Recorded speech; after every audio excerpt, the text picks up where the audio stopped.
Okay, good evening, everyone, and welcome along to another Technic Tuesday. I think this is the second one now,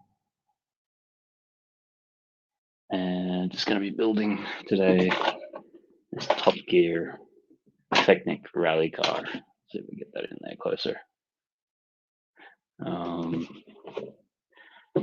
just a bit of a weird one. It's almost a bit of a confused set because you've got this rally car and Top Gear branding, but it's not sort of like the Stig sort of car as such, but although they have the stickers all over it to be Stig. Um,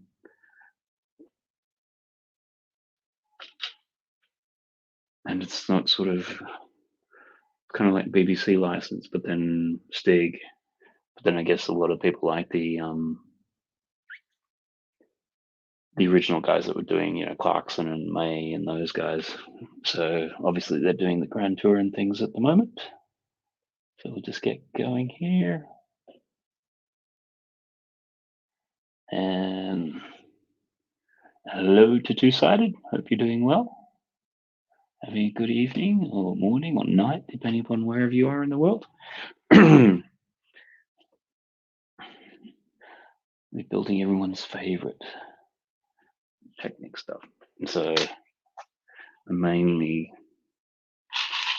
I just picked this up on sale. Like it was actually really on sale. So the main reason I got it, because funnily enough, I don't really like this set. So, but the motors that come with it, you got two sort of motors in a battery box, and to buy them separately were more expensive than the sale price is what I picked this up for. So literally just got it for the motors and figured, well, probably should actually maybe just build the set first. So you got a whole sticker sheet as well, which I don't really have any intention of actually using. So I think I'll just build it, and so I've had the experience of building it. Just let me check here. Is the sound working okay?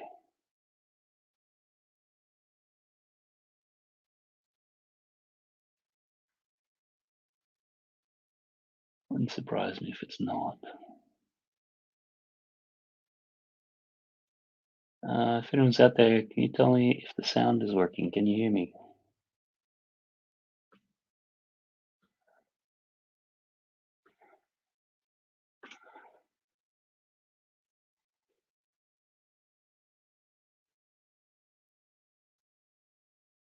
Wouldn't surprise me if it's not.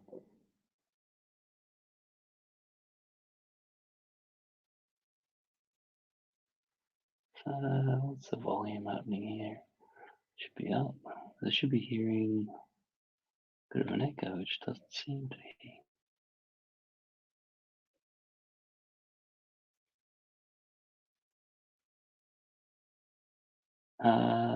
Working. Okay, cool.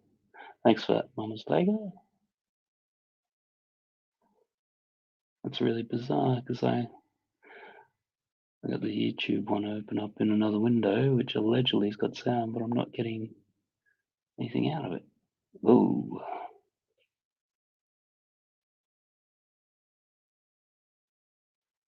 No, we don't want a Windows update.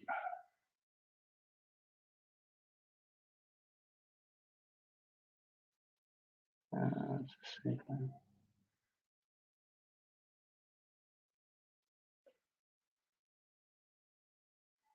Bizarre. I'm not getting any sound feedback.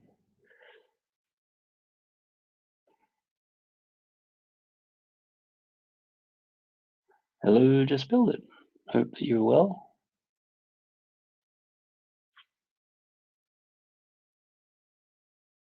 Just going through and building a little Technic tonight. What are you guys up to this evening?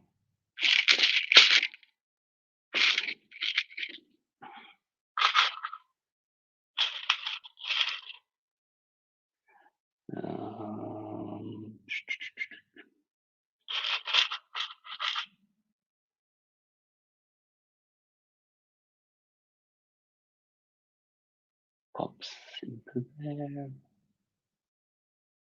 That sounds really got me a bit worried. It's like, why can I not hear that? Otherwise, it could be just a long time of me sitting here talking to myself.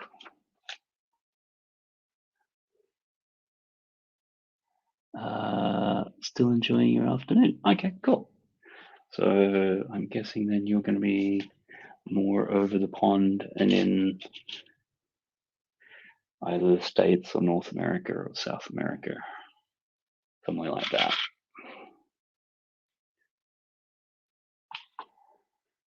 We've been having some, for us anyhow, crazy bit of snow. Usually get like maybe 1 or 2 days a year, and it's the sort of stuff that as soon as it hits the ground it melts. But this time around, it's been around for 3 or 4 days. Canada. Oh, nice. Just build it. Also, hello from my new second account. Just build it plus. Cool. Whereabouts in Canada are you from? I used to, when I was a teenager, live in northern Manitoba. That's why when I say that we've had a bit of snow compared to 4 foot of snow and minus 40 being average in winter, it's really just a drop in the ocean compared to those sorts of extremes. Toronto, Ontario. Oh, cool.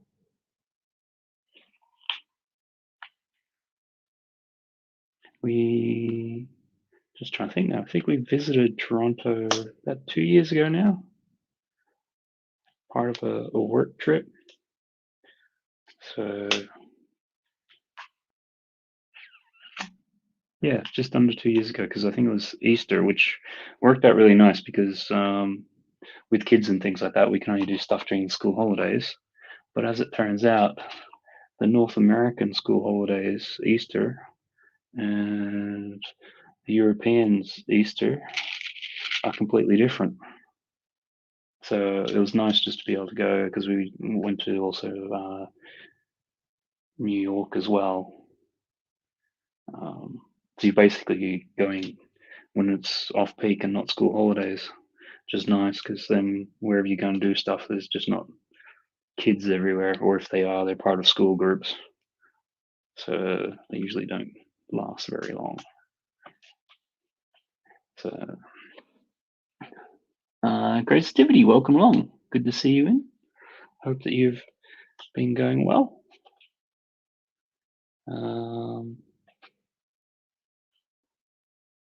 Can't remember. Was it because I didn't do this last week? I just took a week off last week, pretty much all streaming apart from London Bridge on a Friday, but I only just have to turn up to those ones. But the week before, I think, was it you that was saying that you had the Lamborghini set, or am I confusing you with somebody else?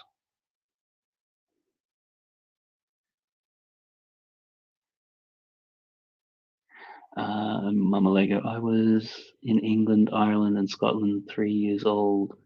My first trip out of Canada. You saying that you were 3 years old when it happened, or that was 3 years ago? Yep, that was me. Cool. Yeah, I hadn't forgotten about that because I think at some stage.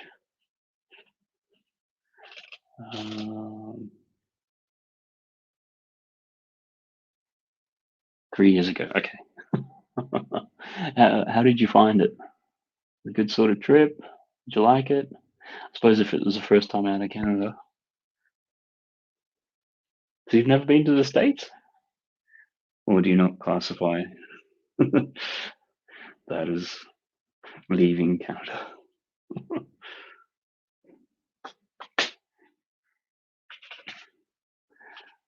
Mr. Doc, how are you going along? Technic, SMH.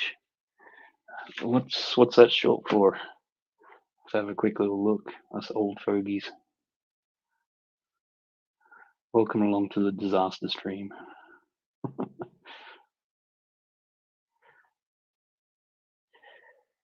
I always think of SMH. Oh, shaking my head.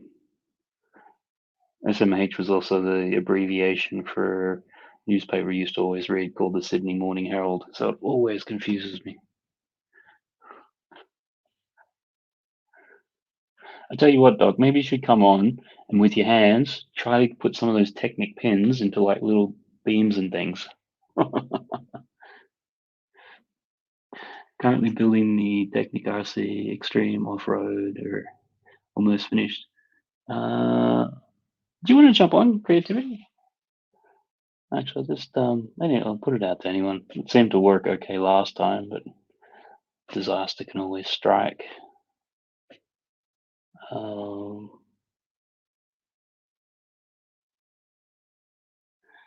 I loved it and got my trip cancelled for last year.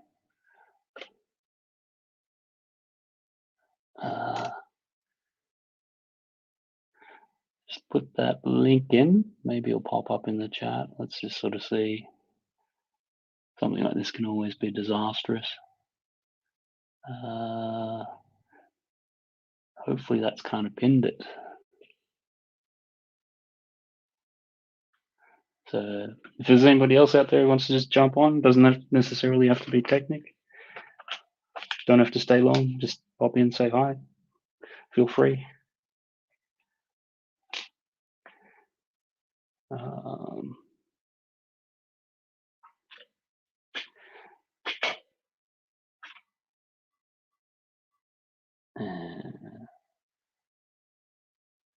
Yeah, I think 2019, we did a fair bit of traveling, and then we were lined up to do stuff last year, and of course none of that happened. And we're not lining up anything for a while because who knows what's going to happen when. It was just such a pain, when COVID first hit, just trying to get refunds or shuffling dates and things like that. So no hurry to go through that nightmare again. Put that there, and welcome along. Let's see if we can get this in there. Creativity, how are you going? Hey. So just oh,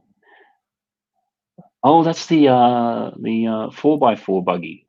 Yeah, that's it. Yeah, is that the yellow one? Yeah, that's the yellow one. Okay. Yeah, I built that a while back. Wait, because I have an echo now. I'll see if I can fix this. Was that you? Was that me? No, I don't think it's me. Let's turn that off just to make sure. Yeah.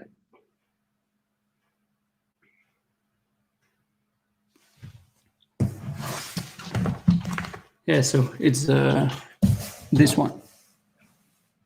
Yep. No, I got that. Yeah, built that a little while ago. I think for me, it was again, it was one of the ones which came up on sale. It's like, you know what, the motors might be worth that price. Yeah. Whereabouts are you based?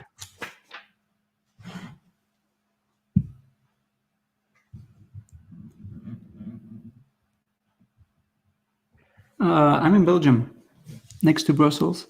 Okay, yeah. Oh, cool. And how are you guys coping with everything at the moment?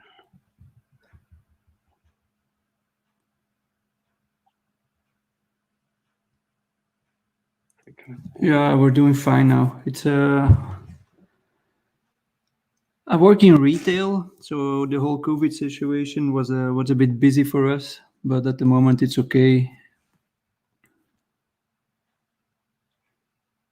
Okay, so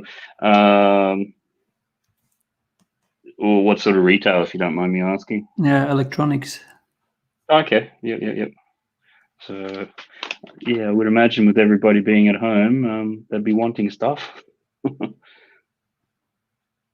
Yeah, we were all out of stock with laptops, webcams, all these kind of things. So it was a busy period.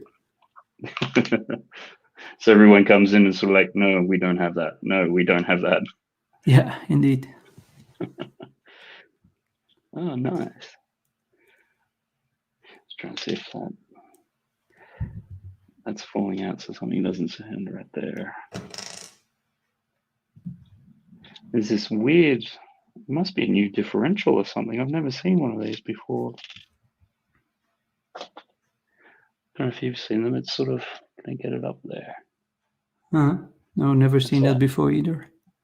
Yeah, it's like you got the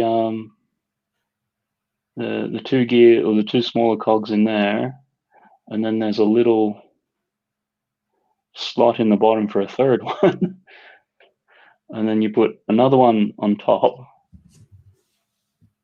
and then there's like Cool, interesting. Another one which sits on top of that. So I'm just trying to figure out how it all gets connected. Yeah. Because I'm sure you've seen the instructions sometimes where they put it in a certain way and you're not quite awake to it because it's something new. And then you get to the end of the build and it's like, oh, that's was meant to go up the other way to make that turn properly.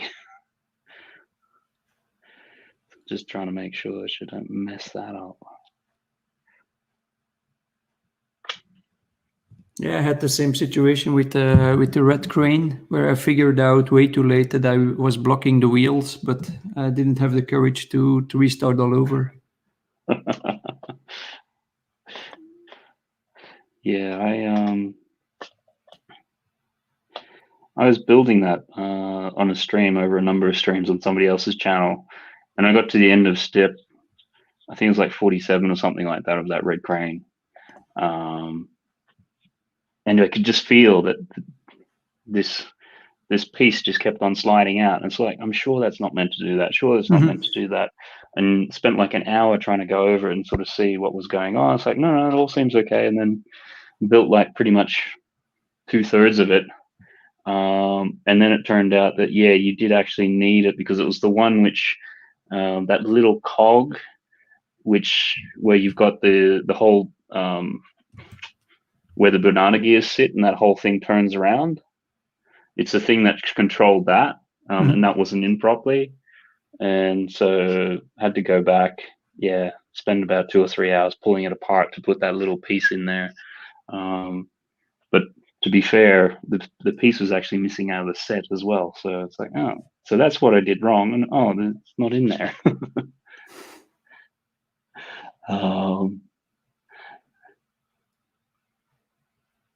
And what have we got? Mama Lego lost about 500 on the trip, so not too bad. Oh, is that because things being cancelled? Yeah, it's always been annoying. Doc, oh no, more Technic. Well, Doc, it is the Technic stream. Next, you'll be doing a Bionicle stream. I still have the echo. I will see if I can fix it here. Wait. Yeah, sure, no worries. Yeah, Bionicle's kind of in my dark ages and things, so I kind of don't really understand them or get them. I've actually got a box of Bionicle parts, which I don't even know what to do with them, so I think you might be a little bit safe on that for a while, Doc. Although I'm sure if I want to come up with a disaster sort of thing, then we might go there. Doc, you're more than welcome if you want to come on and just heckle.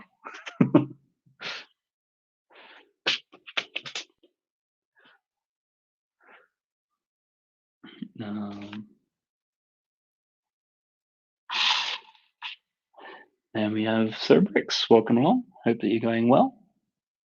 Having a good evening, afternoon, or morning, depending upon where you are in the world.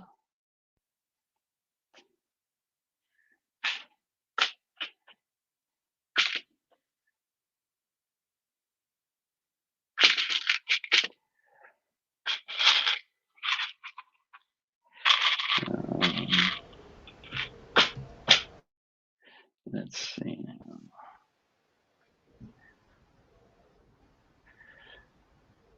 Brigitte, g'day, good evening.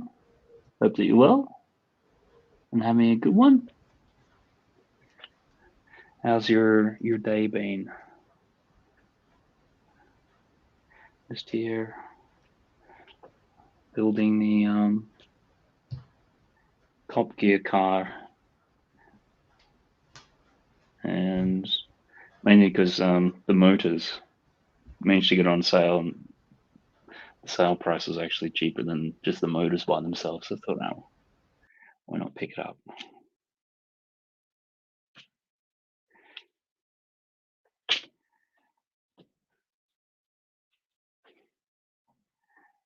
Mama, oh, is it Mama? I'm probably pronouncing that wrong. Sorry about that if I am. Mama, yep. Not too bad. Cold at work. I've been eyeing this setup, Matt. LOL. Yeah, they had it on sale for what was this, like £47 or something silly like that. And Brigitte, if you want to jump on for a bit, there should be a link pinned there at the top.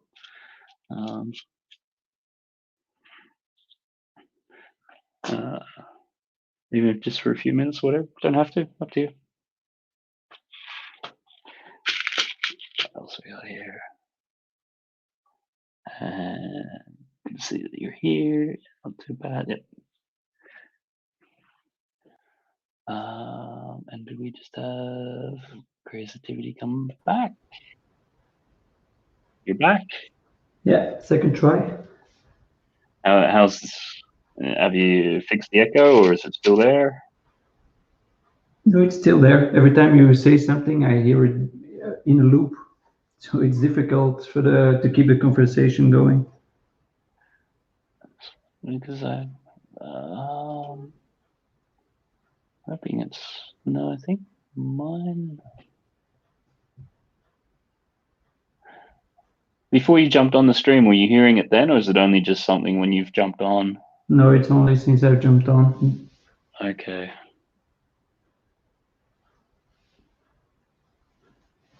Do you have are you using headphones? Yes, I am. Oh, okay. I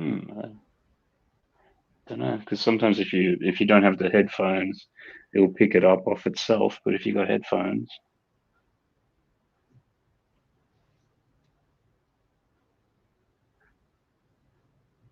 yeah.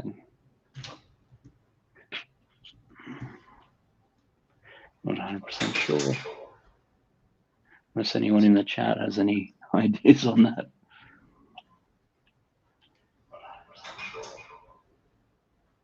We had our kids today doing some homeschooling assessments, and the internet's been really patchy. And of course, the people came to fix it right at the time they had to do some of the things, and for the assessments they had to, they got to stay online, and getting the people out to look at the internet. It's always a real challenge. It takes 3 or 4 weeks, so you can't exactly say no, come back later. What it turned out is where the internet comes in and connects to the house, there's a little plastic container, and that plastic container had filled up with water and frozen. So I don't know how well this is going to, you can see it. So this is basically all frozen, and you can see the wires inside it from where the water piled up and froze. So literally just cut the wires on it, replaced it, and it was working fine. But the engineer was like, I've never seen that before. Me neither. Okay, I figured out where the echo came from, so it's solved now. Okay, cool. What was it coming from? Well, I still had the another tab open with the YouTube. So I Okay. saw Yeah. it in StreamYard and in YouTube, so that created kind of an endless loop on my side. Yep. The loop going backwards and forwards. Yeah, Yeah. indeed. Okay, Cool. but it's fixed now. That's cool, man. So you obviously like to build some Technic. What's some of your favorite sets or ones that you really like? I think till now the Red Crane was a nice build. I also have the Land Rover, but I haven't built it yet. Okay, cool. And I have some of the smaller Technics ones, but this is one of my favorites till now because this actually works. I already tested it yesterday just to make sure that I didn't run into the same issue again. So the wheels Yeah. work, the remote control works. I thought it would be faster, but no, it's okay. Yeah, it is quite slow. Mhm. And I mean, the other thing after I built it, I was on Rebrickable, and you've got somebody who's just using the same parts, completely rebuilt it in a completely Mhm. different way, and it seems to be stronger, at least in terms of being able to go up inclines. And I think they got the suspension working a bit better, Yeah. so you can go. It's got more rotation in the wheels before it sort of turns over or gets stuck. So thought that was really interesting. Mhm. Yeah, I also saw some models on Rebrickable that might be interesting, but I will start off with the A model, and then I will see Yeah. the big next. Particularly when the I think that one did have numbered bags, if I remember correctly. This one, the yellow one, Yeah, yeah, it has 3 bags, so I'm already at bag 3. yeah. It's something like 800, 900 pieces, so For that one. yeah. Yeah, if they got numbered bags, it's always worthwhile doing the A model first. Mhm. Uh, I mean, this doesn't have numbered bags, but I mean, it's a small set, so it's And no how big big deal to is do. it? How many pieces? Um, that's a really good question. I Yeah, more or feel less. I think it's only 400 or 500. Oh, okay. I mean, that's the funny thing with the European boxes is that they don't actually tell you how many pieces are in the set. Yeah, indeed. Um, whereas obviously the American ones, they do. How many pieces? 463. Okay, that's a According. relatively small one. Yeah. Uh, I think with these ones, it's the main sort of cost is in the motors and everything. Mhm. Um, the other thing too, I found like when you use the powered up on that 4x4 on your phone or your device, for Mhm. me the controls seem backwards. Like you've got your forward backwards. I Yeah. always usually have them on the left, and Yeah. you're turning on the right. I mean, is that generally what you've experienced with remote controls in Belgium? Um, I didn't experience any issues. It felt kind of intuitive for me, so no, I didn't have an issue with it. I just mean like normally the like if you got a normal remote control, like sort of car or something, like not a Lego one or anything, Mhm. they usually always have the forwards and backwards on the left hand. Um, is have you found, is that the same in Belgium? Do they normally have the Yeah, forwards and backwards on the left? I guess. I will Okay. check on my phone if I can see it. But it didn't feel weird to me, to be honest. Yeah, no, I just, between like Australia, the UK, and also when I was living in Canada, every time I picked up a RC car or like a remote control car or whatever, the Mhm. forwards and backs has always been on the left hand side. So then using the Lego app where it's flipped around, it just Yeah. feels weird.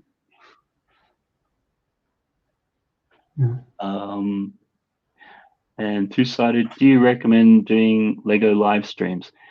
Yeah, I mean, it sort of comes down to what you want to get out of it or how you want to do them.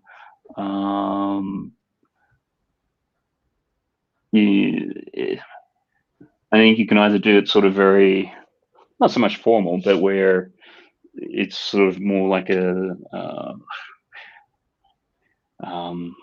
it would be the best way to describe it. I wouldn't say talk show host, but where you get guests to come on and you try to just keep the conversation going and bouncing around with it. Which generally, if you're doing that, you're paying a lot more attention to that, and you're not doing as much building. Yep, I know. And then I've noticed it in other streams also. Once they get the conversation going, the building starts to be a bit slower. Yeah.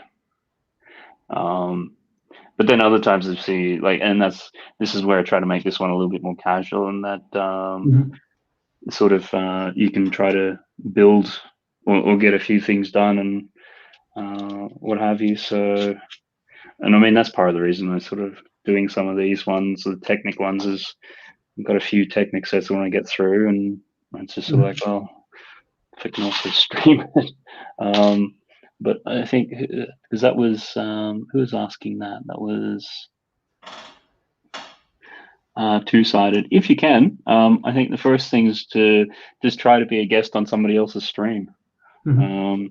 So because then you can get a little bit of a feel for it. Yeah, that's it. And how it goes and sort of see. And I mean, I've got the link up there if you want to jump in. I'm pretty casual about it. Mr. Starbricks, welcome along. Hope you're well. It's Matt and Crazy TV joining the streaming fun. Yep. Coming in, so that's cool. Did you guys, because today's Tuesday, were you streaming earlier? I don't remember seeing whether or not you were. And A&A, how are you going? Hope that you're going well. Yeah, Mr. Starbucks says Technic is just too scary for us.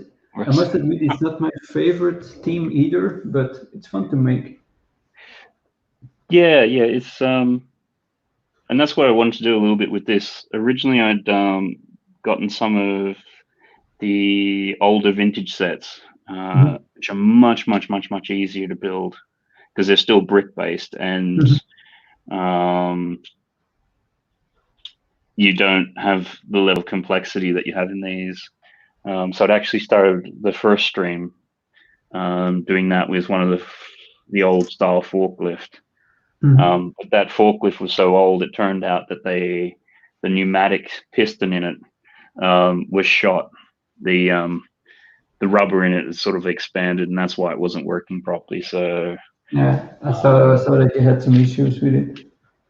Yeah, and I was then looking afterwards, and I was trying to just sort of loosen it up by pumping it, but all that ended up doing was actually snapping it. So I did order a replacement one, but it hasn't come yet. So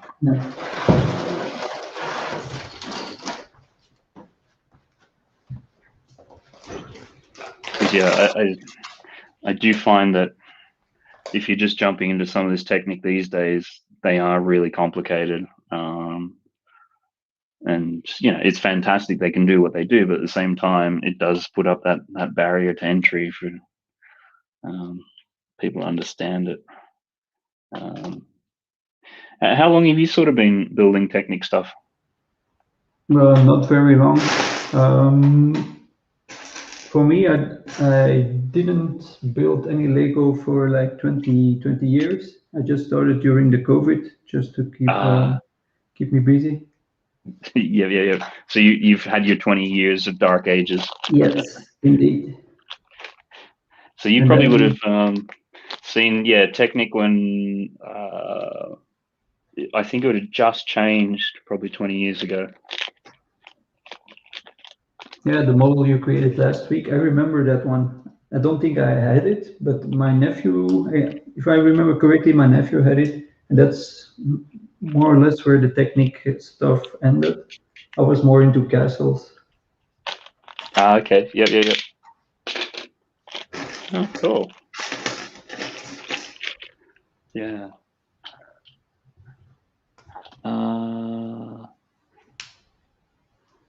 Mr. Starbrooks here. We were guest starring on Cut the Craggle stream earlier. Okay, cool. Yeah, because I try to start these a little bit past you guys, so hopefully there's not an overlap, or if there is, it's kind of minuscule. Mm-hmm. And then I think Bricking It was streaming as well. Can't remember.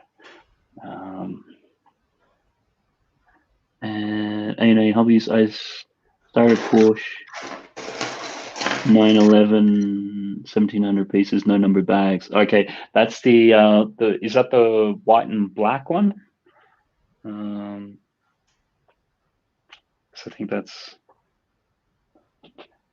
yeah. I mean, I just finished off recently the large orange one. Mm-hmm.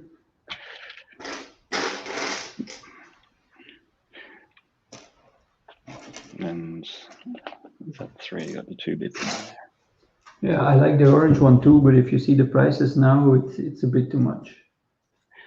Oh yeah, I mean, it's since lockdown has happened, like prices on just everything across the board have gone crazy. Mm-hmm. I just amazed. Because I managed to pick up that Porsche a couple of years ago, and I think at that stage it was, I think it was £80. Whereas now, if you to go and do it, and it was complete with the box, and the box is in good shape, the instructions are pretty good. I think the same thing now, if you to try to buy it on eBay, it's like about 300. It's crazy. Yeah. That's why I already bought the Lambo and the Bugatti just to make sure that I have it at a decent price. Yeah. That seems to be the thing at the moment. If you can get stuff, you'll get some good prices. Yeah, that's it. So I just don't see how some of those prices can last, but who knows?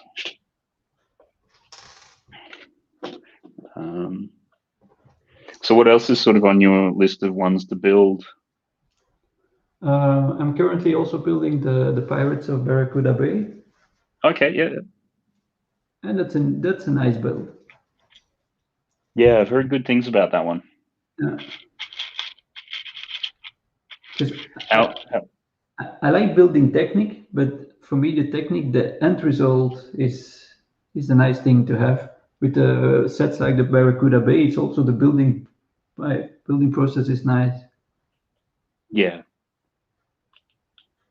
Whenever you're doing something with system, the actual getting there, like, it's actually quite nice. Whereas I know much the same with some of the Technic stuff. You sort of build it, and it's a challenge, and it can be frustrating as you're doing it.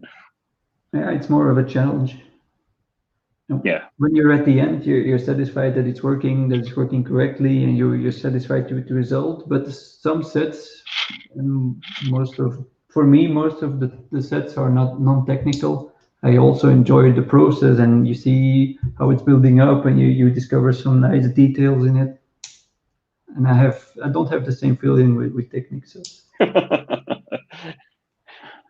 Yeah, I think it's the sort of thing, because as you're building it, if you make a mistake, yep. Like with system, you can go back 2 or 3 steps, and it's relatively easy to correct. But usually with Technic, with the way that they lock in different beams and bars and things, it's like, oh, okay, yeah, I need to take this off and that off, and then this and then that, and then yeah,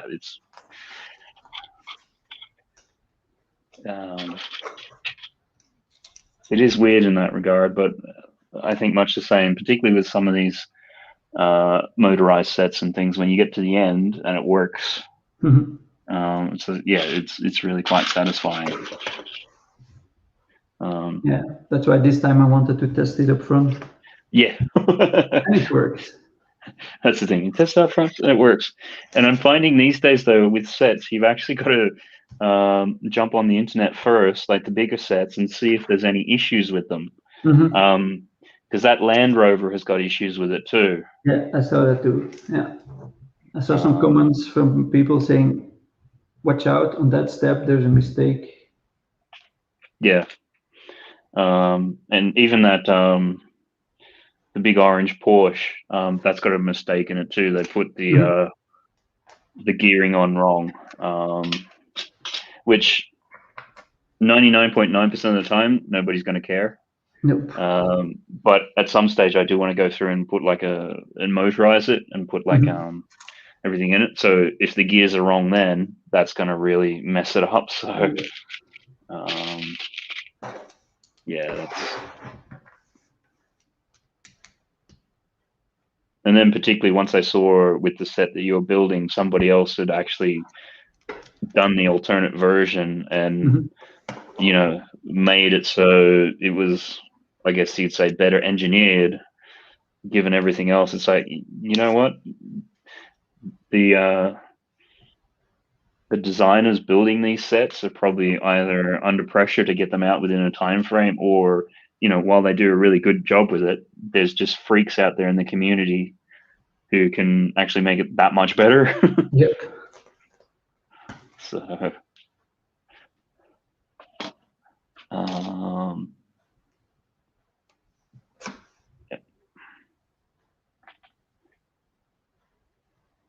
yeah, I think you also see it with the ID's website. Some of the models that regular people create are just so amazing. Yeah, absolutely. Some of the stuff that people come up with. And have you seen the Great Ball Contraption type stuff? Yep. Or GBC? Yep. Yeah, so there's I'm part of the London sort of AFOL's lug here, and you've got a couple of people there that are into their Technic, and some of the stuff that they do, particularly with GBC stuff, you're just like, I can't even begin to think how that's working. Just yeah. Are you part of a lug or a where you are? Is there like a Lego get together as such? Yeah, you have the Belgium Lego group, the BLUG, but I'm not an official member.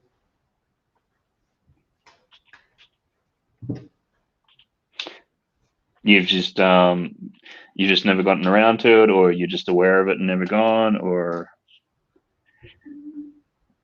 never got into it because, like I said, I only just recently restarted, but then it was during the COVID period, and I don't think they've planned any events since then. So yeah, they haven't exactly been meeting. Sorry, yet. No, indeed.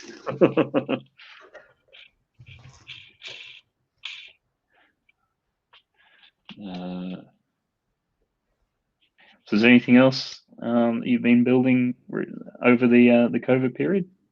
Wait, I've built the city diner. Okay. Yep. And the bookshop. Okay, so you've gotten some of the modulars. Yep.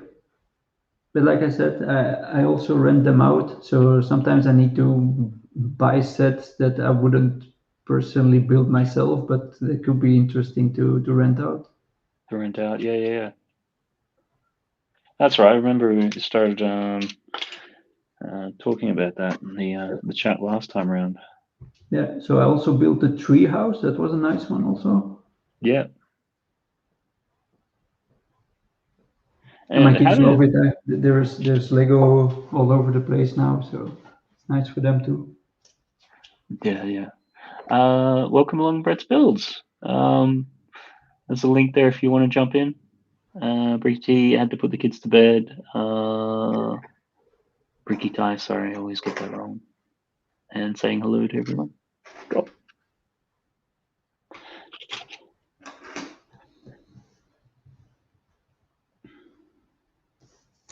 In the right place. Yeah, that's the right one. So how did you come up with the idea of doing the rental part? Yeah, it's not a new idea. Yeah, also during COVID, we noticed that our oldest daughter was more and more into Lego, but at the end, you just continue to buy and buy and buy. And we decided to rent from a guy, and that worked out really well. But it's all every time it's a 1 hour drive, a 1 hour drive back, and then 2 or 3 weeks later, you do the same thing again and again and again. And it took me a bit too much time to rent them out. So I started my own renting business. Okay. And how obviously, so how does that kind of work? You obviously have the set, and how do you advertise it, or do people know about it, or? I just started advertising on Google and Facebook, and here in the neighborhood, some people knew about it, and yeah, it goes really well, especially during the holidays. Okay, and it's just sort of gone from there. And how does it sort of work? Do you sort of like rent it out for a week, or is it Yeah, sort of like, 1 week, 2 weeks. yeah? And how do you sort of charge for that, or how do you set prices for it? But I set a fixed price of €15 for 1 week and 25 for 2 weeks. Sorry, did you say 15 for 1 week? Yeah, 15. Okay. I think that's reasonable, Yeah, no, especially if you want to build the Bugatti or the Lambo. yeah, because I think sometimes you go through and you build a set, and you like the experience of it or having done it, and then it's like, yeah, now what? I had one guy coming by and he says, okay, I want the Bugatti, I want the Lambo, I want the crane. He took all the Technic sets. He said, yeah, I have a 2 week holidays now, and he built it. Oh, And then nice. he sent me pictures of all the builds. Yeah. Oh, cool. How do you make sure that all the pieces come back, or how does that sort of work? Do people bring it back disassembled or assembled, or? Disassembled, and Yeah. I hand them out in boxes, and I know the weight of each box. So if there's a one or two pieces missing, I won't notice. But in general, I know more or less if the set is complete or not. Yeah. I suppose, yeah, with the. And I also charge a deposit. So if I notice afterwards that the pieces are missing, then they lose a bit of their deposit. Deposit, yeah. And how much do you normally charge for a deposit? €50. Okay, so it's kind of a good incentive to make sure it's all there. Indeed. Okay. Yeah, I've heard of one or two other people sort of renting it out as such. But that would always be my concern. It's like, how do you make sure that you get everything back, or at least enough of it that you're not going backwards with it.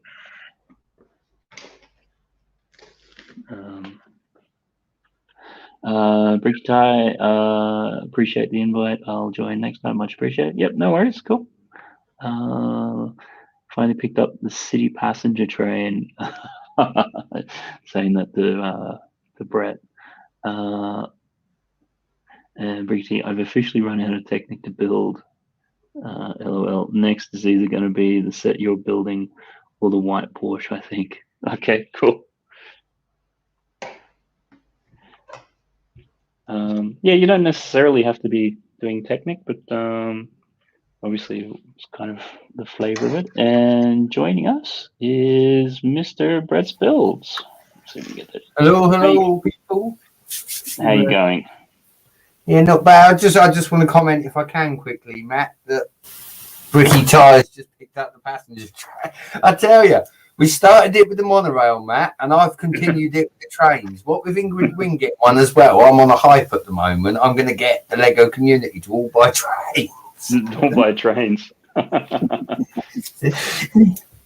Yeah, it was funny, the passenger train, because I've been looking at putting, you know, motors into different things, like whether it's the Ghostbusters car or the Batmobile and things like that.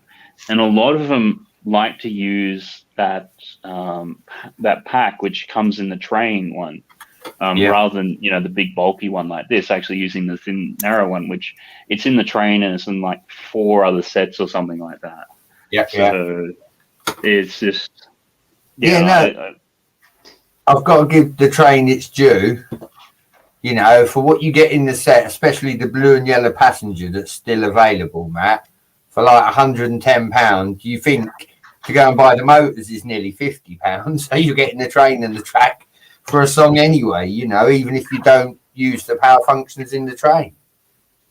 I managed to get the train on sale, so I think it was like 70 or something like that at that time. So was that before Christmas on Amazon, Matt? I think so. Yeah, because Greg mentioned it, I believe, at one point.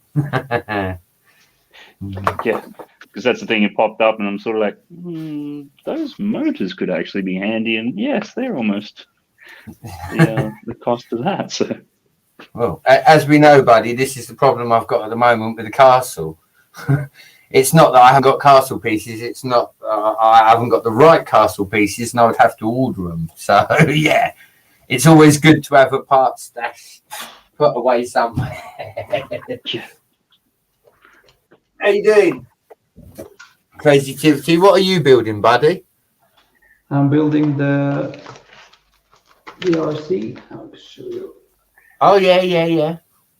Very nice, very nice. I will be honest, I will not be building any Technic, but it's not that crazy activity. Did you know that Bricks Toys does the same as you? He hires out sets. I didn't know. Yeah, Bricks Toys, he's another fellow YouTuber. He does the same, and seems to be quite a good idea because, like you say, not everybody can afford the modulars. Nope. Or some of the bigger sets, or again, on the flip side, especially if you want to go and purchase something, it's always better to have a little trial run before you purchase. So, Indeed. I'm all for that, definitely, and it's encouraging more people into Lego. So, yeah. I don't know in the UK how it's going there, but in Belgium there's quite a lot of competition, to be honest. Who has 110 sets? That's a huge investment. I think the biggest problem in the UK at the moment is people are still receiving their sets.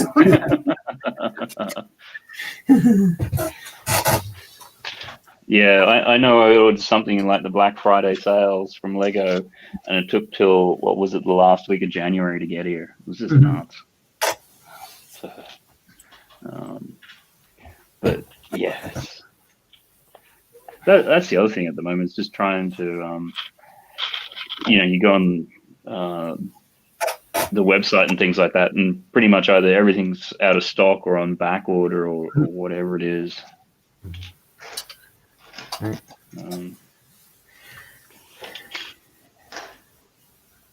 that thing going. See, I'd love to say I feel your pain, Mr. Elder, but as you know, I've never been to the Lego store, and I probably won't ever go.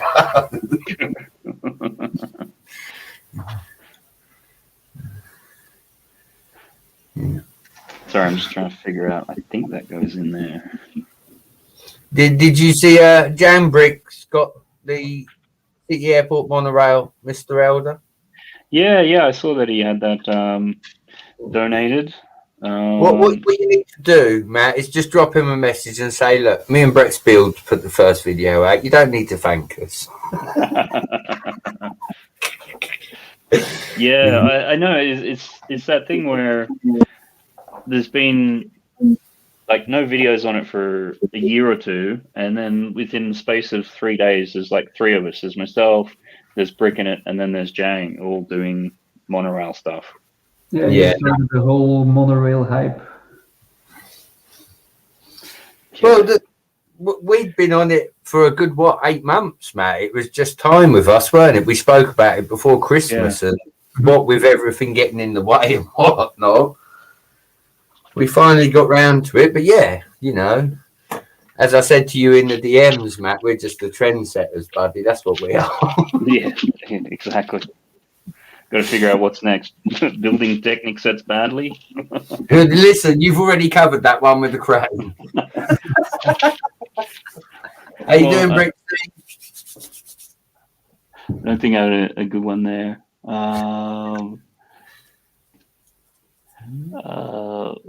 Sorry, just catching up on the chat there. Yeah, Bricks Toys does that. And Bricky Tie, I'd love the Merce train, but that's mega money. Yeah, I've heard of that.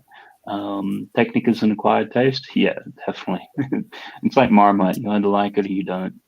And then even then, much like we were commenting earlier, it's the process is not necessarily always enjoyable, but the outcome usually is. And Brickscene, welcome along. Hope that you're going well. Well, I actually can today. Today I cannot be thrown off the stream because I am technically playing with Technic. If I take these panels off and show you what I've got hiding in this big spaceship here, if I can get it in front of the camera, can you see the engine with the pistons stuck in the middle there, Mr. Elder? Sort of see if we can put that up on the... Yeah. You got one of those, the little blocks. I put a motor on it yesterday, never again. Yeah, it was quite ecstatic to hold on to. Let's put it that way. I was like, yeah, put the motor away, Brett. You didn't learn after the Ferris wheel. Wait, it's Technic. It's a Technic engine. Yeah, no, it's... Ties for saying it doesn't count. How does it not count? I think there's the there's manuals and things which then break up stuff into the Technic bits, and if it falls into that category, it's for mine it's Technic, which is a lot of pieces actually. So that was the thing I was always amazed at coming out of sort of like Dark Age and get like the kids sets and things that they have these days, and obviously a lot of the slightly moving parts and whatever else, they're going to have the axles and bits and pieces, and so the amount of sort of, I guess, things you classify as Technic, which find themselves in like pretty much all sets, it's quite high.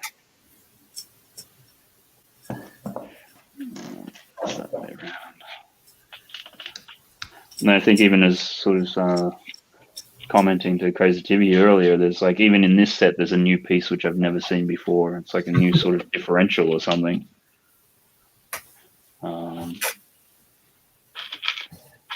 Always bringing out new bits. What are you building, Mr. Elder? The Porsche? No, the Top Gear little rally car. Oh right, yeah. I think it's as a set. Ironically enough, I'm really not interested in it.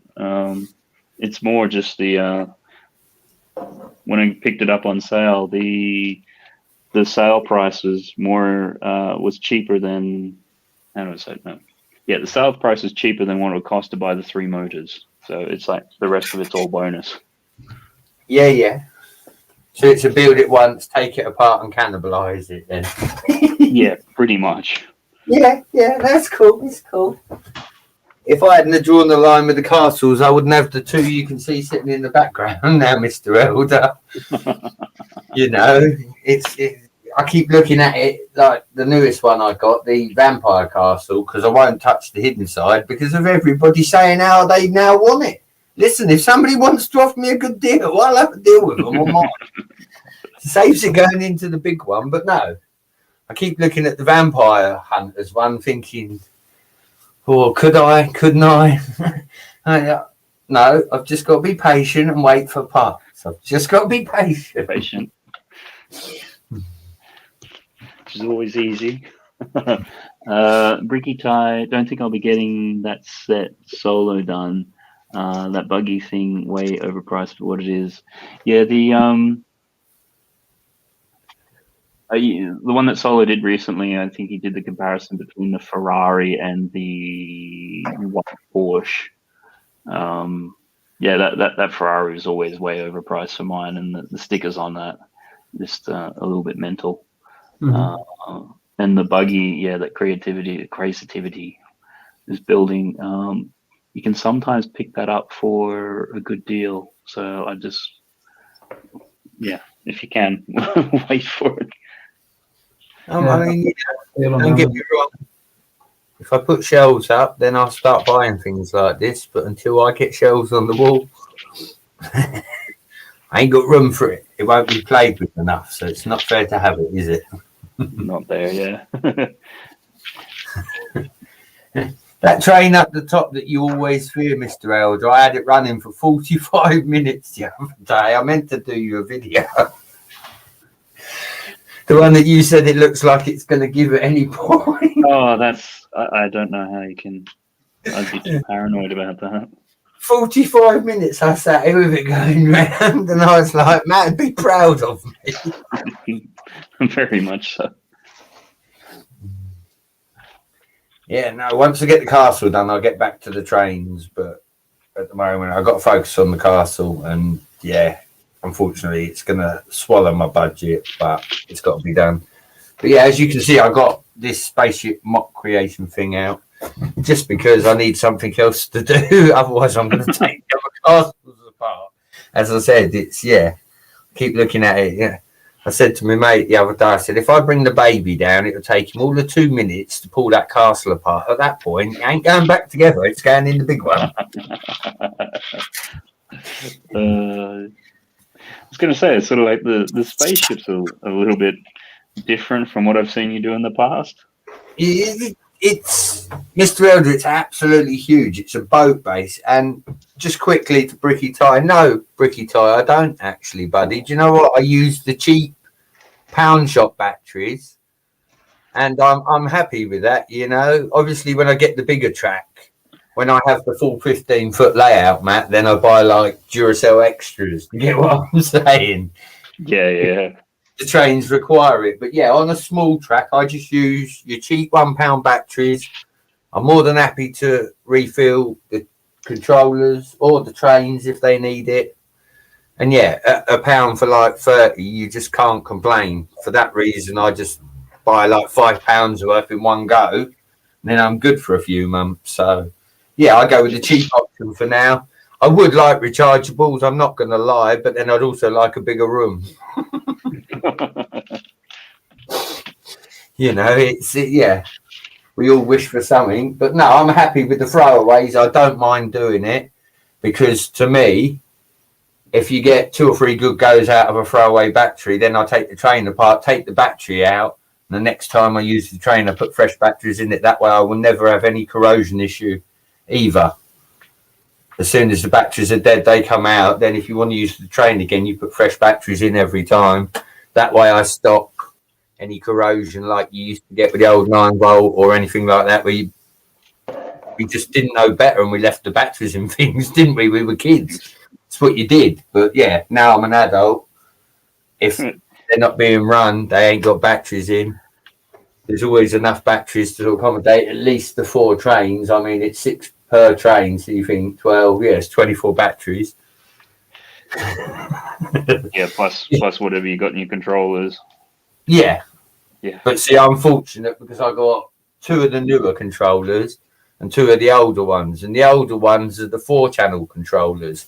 So I can switch it between channels on them anyway, which is a little bit of a bonus. I can get one and show you if you don't get what I mean, Mr. Elder. They're to hand. Well, he says they're to hand. But yeah, no.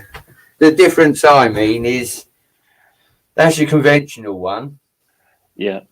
With just the up and down. But if you look in the middle of that one, you've got the orange bar, and that gives you your 4 different channels to be able to switch. So I can use one controller on 2 trains at once if I so wish. Oh, yeah. But yeah. Again, I was new to it all, Mr. Elder, when I got my first train because I hadn't ever played with none of the Bluetooth. Well, I'm not being funny. It wasn't invented when I was a child. So, you know, when I got my first train, I had to sit and read the instructions like a newbie, you know. And figure it all out. Yeah, and, you know, if there's one thing I can say, especially for the blue and yellow passenger train, is Lego got the price right, Mr. Elder. Like people say, the Merce train, yeah, I can understand that's a £400-500 train because it's a specialist train.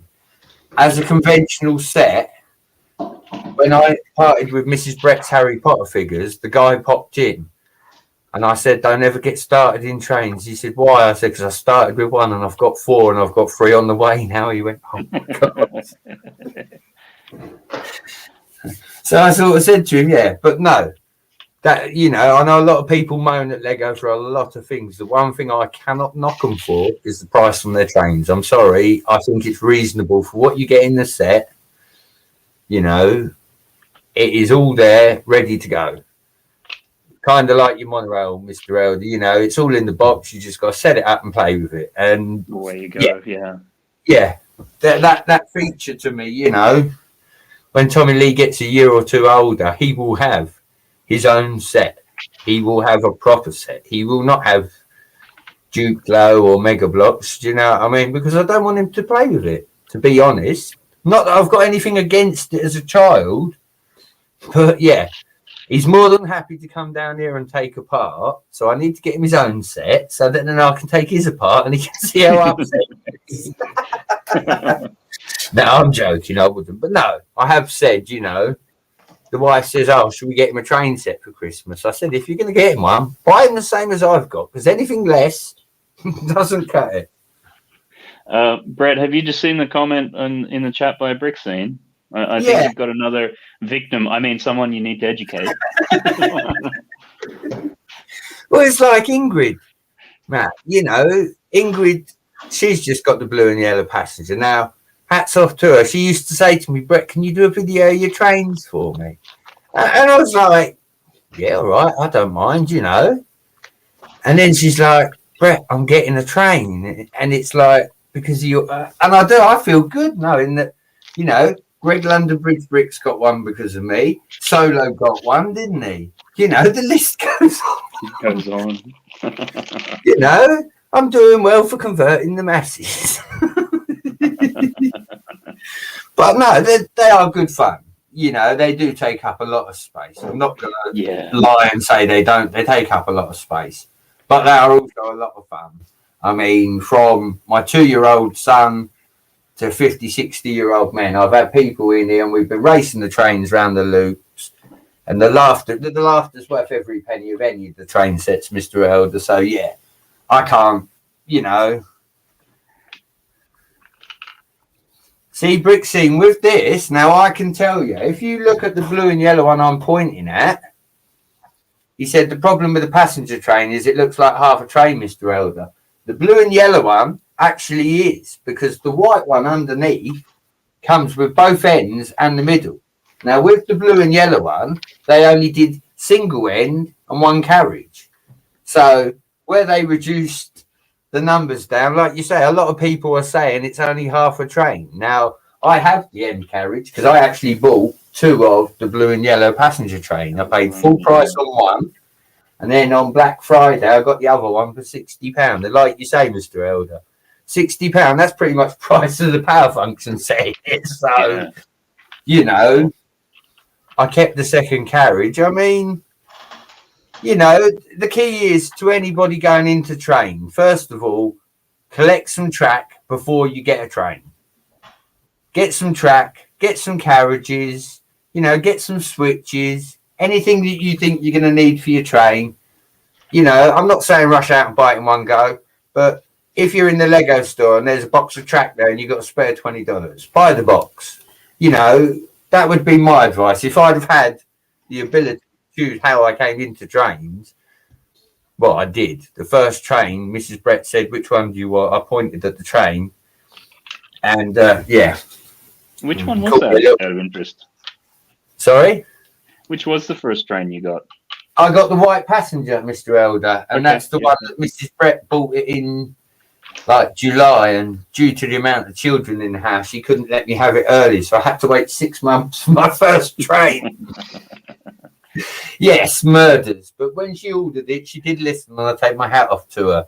There were 2 other boxes of track in the picture, and I turned around and said to her, I said, if you're going to order it for me, darling, I said, I need them extra 2 boxes as well. She said, why is that? I said, because I'm going to get a basic circle. I said, and straight away, being the way I am, that's not going to be enough. I'm going to want to start playing with it. She's like, okay, and hats off to her. Like I say, she bought me the 2 separate boxes of track that were in the picture. So, yeah, that was how I started with my first train. It just See, Brixine, I agree. The blue and yellow at the moment, I mean, not that you would know, Mr. Elder, because you drive, but the blue and yellow is what the South East used at the moment. So every time I walk the kids to school over the train bridge, I see the exact blue and yellow train that everybody owns in real life. I have yet to get a video of it, but when I do, it is going up on my YouTube channel. I can promise you that. I'm going to be like, yeah, guys, Brett's Builds, quick video. I've caught a train. There you go. It's there. Crazy Timothy, have you got any trains? Nope. No, I don't. It's a trap. Don't get into them. It's a trap. I wonder how well they would go being hired out. My nephew got one, say 2 years ago, and last Christmas he wanted another one. So I think he's got into the trains already. And he's only 6. So Nice. As I said, Crazy Timothy, my son's 2 years old and he's obsessed. He's got all the Thomas minis upstairs in the world. He's got all the blue track Thomas. He's even got wooden trains that have been made for him. He doesn't want none of that. He wants my Lego. You always want what you can't have. I mean, I wouldn't mind Mr. Elder, but every time he walks in my room, he goes, oh, wow, that's cool. How can you say no to him after that? In such a cute little voice and such a great little way. Yeah. You know? It's like, all right, then, I'll let you break something, but nothing big. I mean, to be fair, though, at least it is like Lego and it's not like a Hornby or a HO scale or something where if it's broken, it stays broke. Well, this is it. The saying in my house is, if it's in a box, it's in a box for a reason. Probably because it's being sold or it's not mine. You know, I like to play with all my toys, my trains as well. It's not about what they cost. Like you say, they're brick built. I can rebuild, you know. Eventually the motors are going to wear out. That does happen. You know, it's a toy. It gets played with, you know. It's like anything, after a while, wear and tear. But when that's the case, I'll just purchase the motors. I've already got the shells of the trains. I've all got the wheels, the track, everything else. It's a necessary expense. It's like the Technic, you know, like you found out with the pneumatic stuff. Matt sitting there and all you can see. But I love that aspect of Technic. Do you know what I mean? Technic would be Technic without that. I can honestly say that. You know, as a child, I had the diggers. You know, and like you say, yeah, that was a cool system even back then when I was a kid, which was a long time ago now. It was cool how you had the little switcher box as well, Mr. Elder. Do you remember them with the like 5 nozzles on it, and you could program everything into it? I don't think we ever had those ones or I'd come across them. I'm sure they exist. I mean, we just didn't have much. So yeah, I think it had like 5 valves on it for you to put the pipes on, and you could switch between. I can't remember any of the builds that come on because it was years ago, but I remember having 1 or 2 of them boxes and always remembering that if I ever saw another one, try to trade it with my friends because I never had enough of them.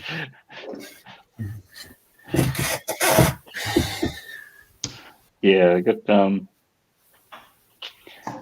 there's one I went downstairs and grabbed one of the other cheap pneumatic ones which I had lying around, and then as soon as I started pumping it, it's like, oh, actually, yeah, they're not meant to be stiff like this. So, but then I just couldn't find a replacement one of the same size because this was one of the larger ones. And then you sort of look at some of the, because they don't do the pneumatic stuff very often. And it's like each time they do it, they bring out a new system of it. It's always different. They never revamp the old one. Yeah. And like we say, the old one is what takes you back.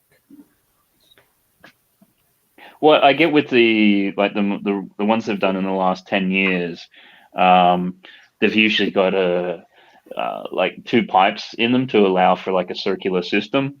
Yeah, whereas the old ones just have the single, and then you've got a whole bunch of switches to change the direction on them. Yeah, I think that's what the switches were. I think they were actually more release valves, thinking about it, Mr. Elder.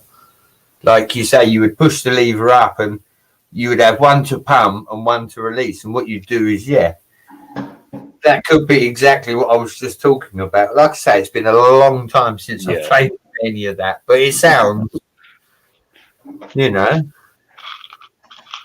I mean, again, you were saying about the great ball contraptions, I do think that they are amazing builds. Mm-hmm.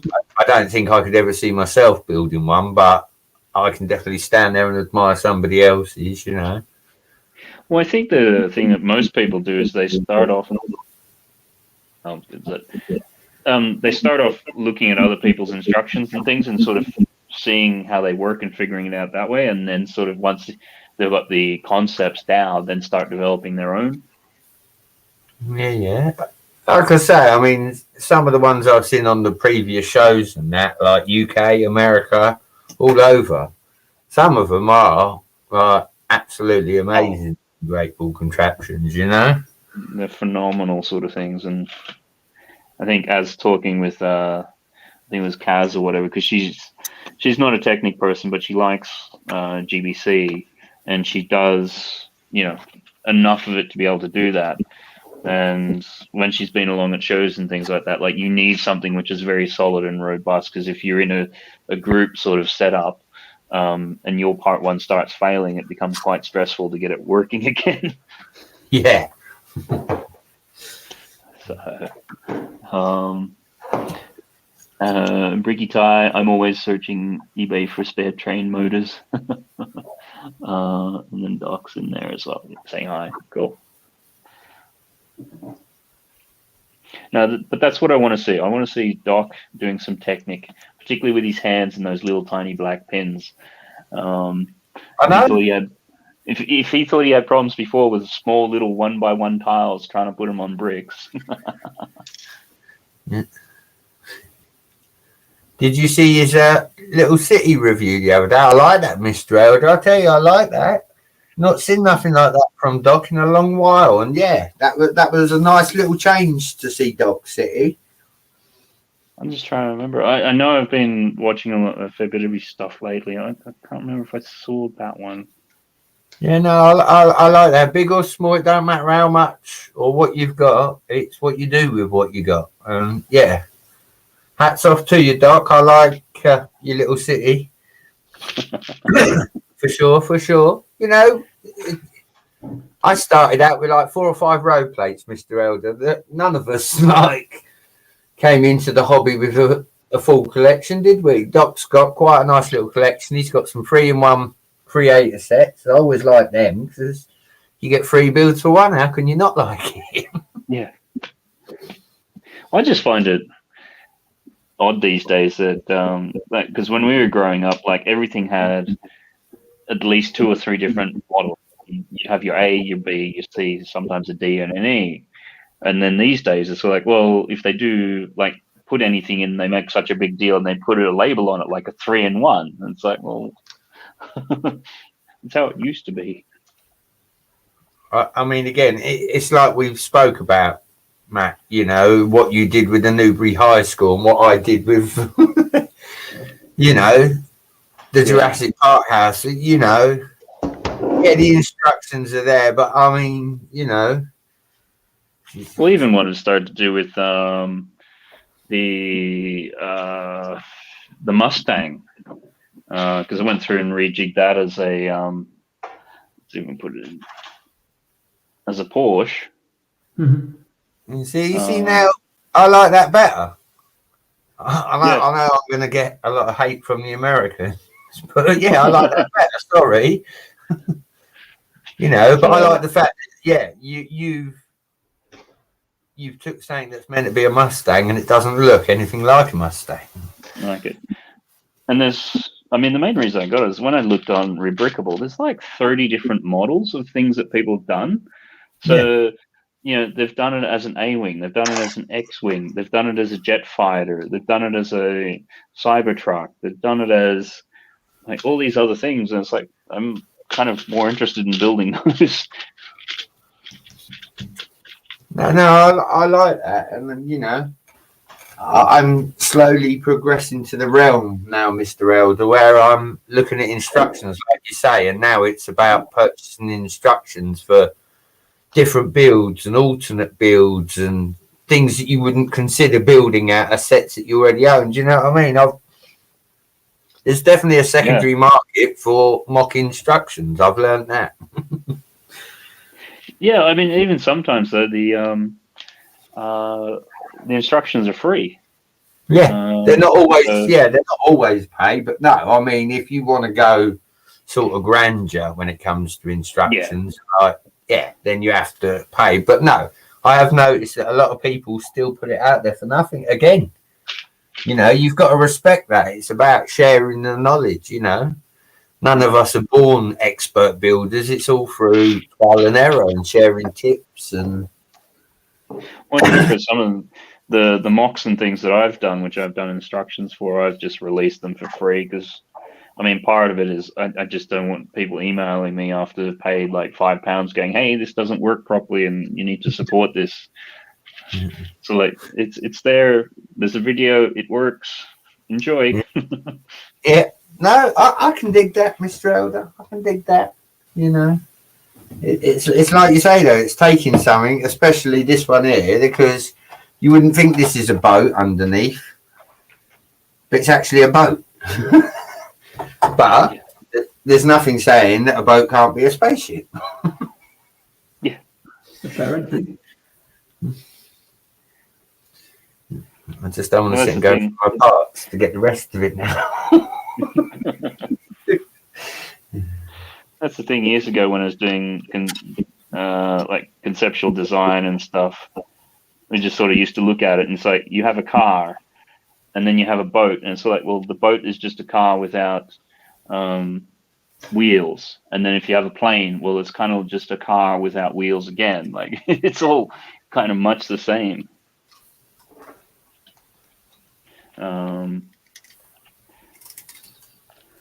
So another thing I'm hearing a lot of, Mr. Elder, is people feel that if they're not in the mock community, that they will be looked upon different. Now, to me personally, I mean, a builder is a builder, whether it's instructions, whether it's your own creation, whether it's something that a friend sent you in an email. To me, building is building. As long as you're doing it the right way with the right bricks, I don't have a problem with that. So this little rumour I heard about us mockers not liking people that build sets. Well, of course, I build sets. I build all the friend sets I get. I build all the castle sets I get. Harry Potter. I build everything. I am the builder. That's my job. Yeah. You know, but I don't precedent on people that are not to my level or mindset. You know, I've got a lot of parts because I knew that one day I was going to want to start building my own sort of creations in the same, not brick for brick, because I would never do that, but you know, like the modulars, like you say, they are popular. I own a couple myself, but they are also very expensive. Yeah.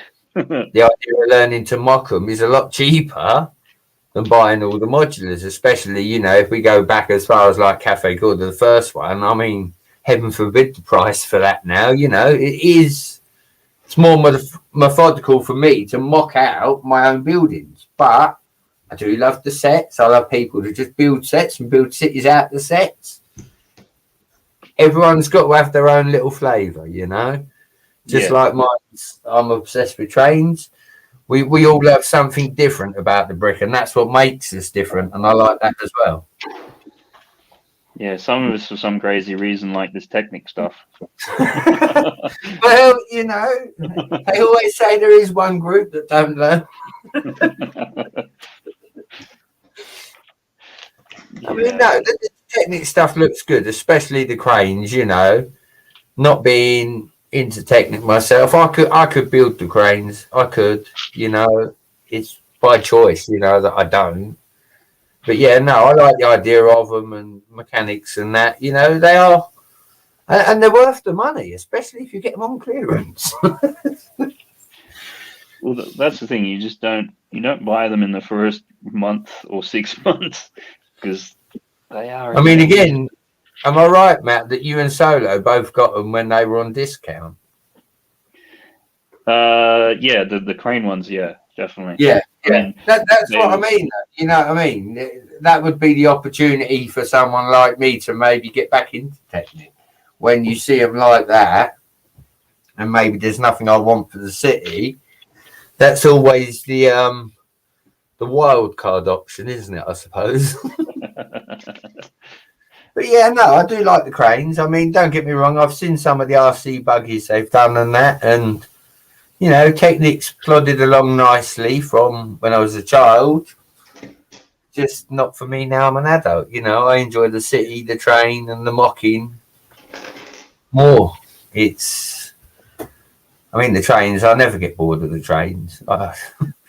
I'm waiting for the day where I look at them and think, oh, I'm bored of you now. This has not come yet, and I'm 3 years packing Lego. So I don't know. The trains nowadays are like little baby Technics because they're getting all the like motors and bits and pieces in them. Well, this is it. Like you say, when I was a child, I had all of that. I had all the battery packs for the Technic, and I was forever building like cranes, like you say, or things that walked along the floor. That's the joy of the motors. I mean, the trains is just an extension of that now, isn't it? You know. Yeah, absolutely. You know, they've come a long way though, because as a lot of people say to me, "Oh, have you got any 9-volt?" I'm like, no, I only like the new stuff. It's easy. I like easy is good. 9-volt has to be plugged into the wall, then you have to have power supplies, and oh no, that sounds like too much hard work for me. That's why I like the new ones. You know, you just, as we said, put batteries in it and go. Same with all power functions, really. Just connect up, and yeah, you're away. Yeah, it's the one thing with these, like the 4x4 buggy and this, and like the big Libra and things like that, is they're all controlled through apps on your phone. Which, yeah, I mean, creativity. How do you feel about the fact that these things are now going to apps as opposed to sort of like physical controllers? No, I don't know. I think it has advantages for the Lego group. I don't know if it is that fun for us. They can use the same app to control multiple models, but for us, I don't know. I mean, the thing I've always been scared about it is what happens when Lego decide that they don't want to support it anymore. Yep, I mean, I'm starting to see that the community is starting to build their own sort of bits and pieces, but even with the apps and things where they're not documenting, the Lego group's not documenting how these things are meant to work. And, you know, people who are getting down in the weeds of this stuff really know it really well, and they've been involved in software development and all the rest of it. And it's just like, how can you release this stuff and not have any sort of basic instructions or documentation on how this stuff works? Like, or make it open source that other people can also work on it. No, it's like you said, once they stop developing it, you will buy a new phone, and the new phone will not support the old app, and then you're stuck. Yeah. I mean, we even got it was a Lego Movie 2 little movie maker type thing, which has an app with it, and you know, we got it at Christmas for the kids. And then the first time we opened up the app, it's like, oh yeah, we're discontinuing support for the app from the 31st of March. You're joking, man. No. Really? And I don't think it's dibs on the hidden side one yet then. That'll be next, wouldn't it? They're called dibs on that.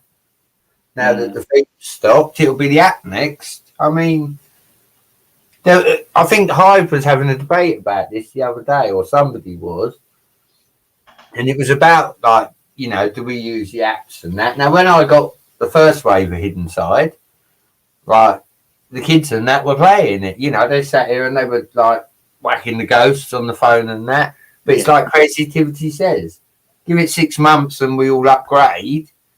The app's no good and the game's no longer available. So my argument is, why spend the money on the app when you could put a little bit more in the sets and forget the app? We'd still buy it. Yeah. That's, I mean, at least with the Hidden Side stuff, like it's the sets are still going to work without the app. Like you can still build them, you can still enjoy them. The Technic ones, I worry a lot more because it's sort of like, well, if you can't control the motor, that's it. You're not doing it. Like it's not moving. It's not doing anything. It's like becoming a giant paperweight all of a sudden. This is true, you know. So this is the trouble with progressing, though, isn't it? For the bottom I'm building now, if the app stops working, I can put it on display and that's it. Yeah, and it's sort of like the main kind of selling point of what it was in terms of this is something which drives around and does whatever. Gone. Like I mean, again, I think you hit it right, Matt. What and Creativity for that reason. And you'll like this comparison. What it's going to be, Mr. Elder, is like in the olden days, you know, when you got like the very first games consoles and they had the big back tellies, what you'll have to do is keep like a Nokia 3310 to power a Technic set from the past, you know. When you buy this set, you get a free mobile phone with the Bluetooth connection because it still has the app on it. To do it. But at least like because those, you know, the TVs and those sorts of plug sockets and everything were relatively kind of standard and, you know, people can physically take them apart and rewire them. But it's not or you could just get an adapter from an old, you know, CRT to HDMI or whatever. I mean, again, I suppose in some senses there must be people out there still doing the coding for all the Technic stuff in forums. So, like you say, maybe without the app there is ways we're just not fully aware of them yet, or they're trying to get it and things like that. But that's the thing with, you know, Lego making the stuff proprietary. It's really difficult, as opposed to what Creativity was suggesting in terms of having it being open source. But you know, I can kind of understand not wanting to do that because as soon as they make it open source, it's like, oh, let them just download, copy it, and put it into their like. So but yeah, anyhow, we'll see.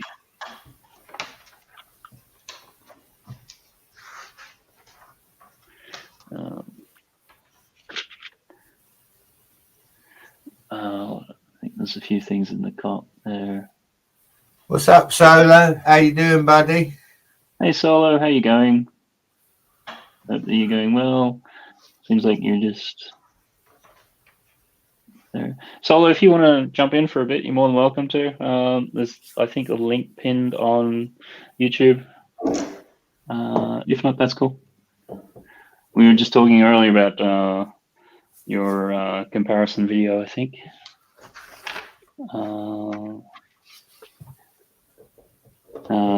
Bricky Tie, yeah, sure you can, Doc. Make way for the far superior beings of Hidden Side. Not too bad, just chilling. The Hidden Side Lighthouse is already in town. Cool. They're talking about Dressotopia, Matt, Doc City. Okay. I'm gonna have to watch that one then, because pretty much seen all of the recent stuff. Other than that, I guess. I will praise Doc. Ever since the winter '72, he's been putting out the bangers. What with the tech video and the 72 hour. And, he's been pulling out all the bangers. Doc has. Fair play to him. Yeah. No, that 72 hour. Oh, sorry, the tech one. That was. It wasn't so much. Yeah, it was more the way that Doc was going along and being drunk and everything like that. That for me made it funny. It's not so much you trying to, take the mick out of Tech. I mean, sometimes that's just like shooting fish in a barrel, and there's no. Bless him, but no, I mean, in the same respect, fair play to Tech for letting it be shown, being a sport. That's the whole point, if you're going to make a fool of yourself, you've got to laugh at yourself with your friends. That's the whole point of it, It's memorable. I bet he doesn't drink so much next Christmas, although I could be wrong. But, fair play to him. Like I say, Doc has been popping out the bangers, so yeah. Like, he's had me in fits of laughter a couple of times sitting here. I mean, the other night I heard a few people talking about the 72-hour awards, and it's like, did I get that was the other one. That's another one, Doc, down there. And they go, yeah, no, I saw that one. I nominated? Yeah, you were nominated. Oh, I didn't even know I was nominated. I've got to say, full credit to Doc Sampson. It was mine and Sloth's first time. We didn't get no abuse for the awards. We sailed through it without being noticed. Exactly. Solo, if you want to jump in for a couple minutes, whatever, that's cool. That wreath was so festive. And that's the thing I really like with Doc's content, is that it is really different. Like, it's not... sometimes if we're doing reviews and things like that, we're just trying to split hairs on find unique points of view and things. And speaking of Mr. Solo. Hello. Hey, how you going? Yeah, mate. What's good, buddy? How we all building today? How we all doing? Yeah, going well. Not building. No building. No. I will show off though. I've got my slithering book. Ooh. Ooh. What, Technic? Get it out of here.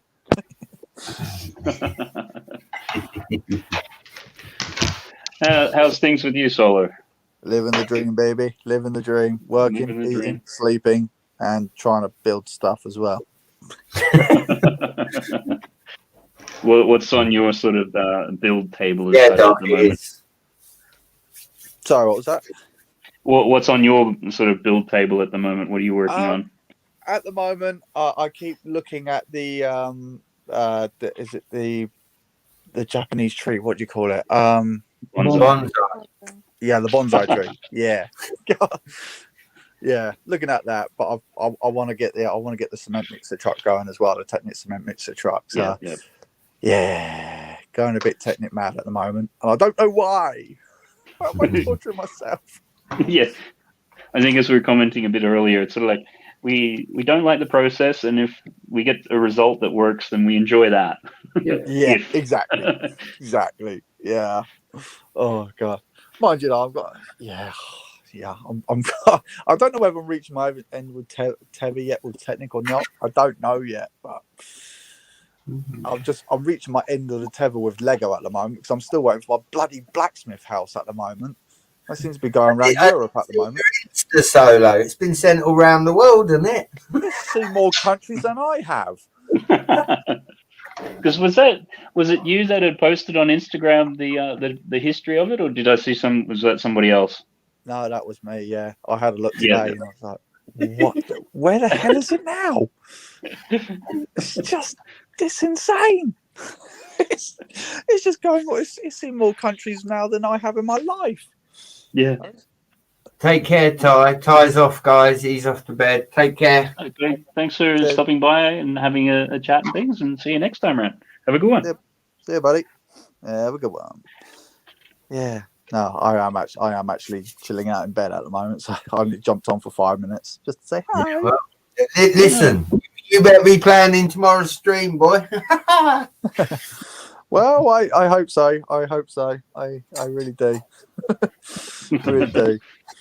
Really do. But, oh god, it's mental at the moment. It's mental. I can't seem to get a break. buddy, I feel your pain. Yeah, that's so good. Although I know it probably wasn't funny for you, but it's when you changed over to your new job and things like that, and you're saying, about the health and safety and having to do it and all the bits and pieces and being boring and that and the other, and then you have like a gas leak in your house. It's sort of like this coming from the guy who doesn't care about health and safety. I would just put a bit of duct tape over it. It's fine, Matt. Just don't smoke in the kitchen. Don't smoke. Don't accidentally fall asleep. You'll be fine. Yeah, exactly. A bit of carbon monoxide didn't hurt anyone, did it? Yeah, no. Yeah, no, that's all sorted. No, it's fine. I know. The irony of it all. We got Mr. Blue Toys in as well.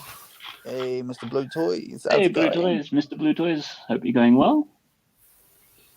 And Doc, is it 11 p.m.? It sounds about right, isn't it? Yeah, it is 11 o'clock. My God, it's way past my bedtime. Crazy-tivity. I won't tell Matt that you're racing ahead while he's busy talking, so keep going. I only have to finish the last bag. What you building, Crazy-tivity? I'm building this one. Is it the 4-wheel drive thing? Oh, yeah. Nice. Yeah, that one. You built that one, haven't you, Matt?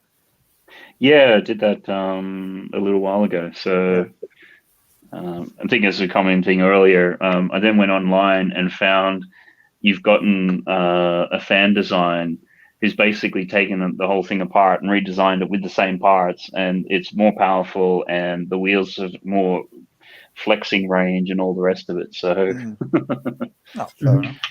I'll tell you what though, I'm dead impressed with that little buggy though, that little RC buggy that they've just released. I'm dead impressed with that. I really, really like that thing. And once I got some proper batteries in it, it really slides around quite nicely actually, and the controls are horrible. I hate the controls. The controls. Are they backwards? It's not backwards, it's all on one side. It's just so the steering and the drive is all on one stick. It's horrible. It is horrible. I could understand if it's backwards, but it's not. It's horrible. It's just the one thing, yeah.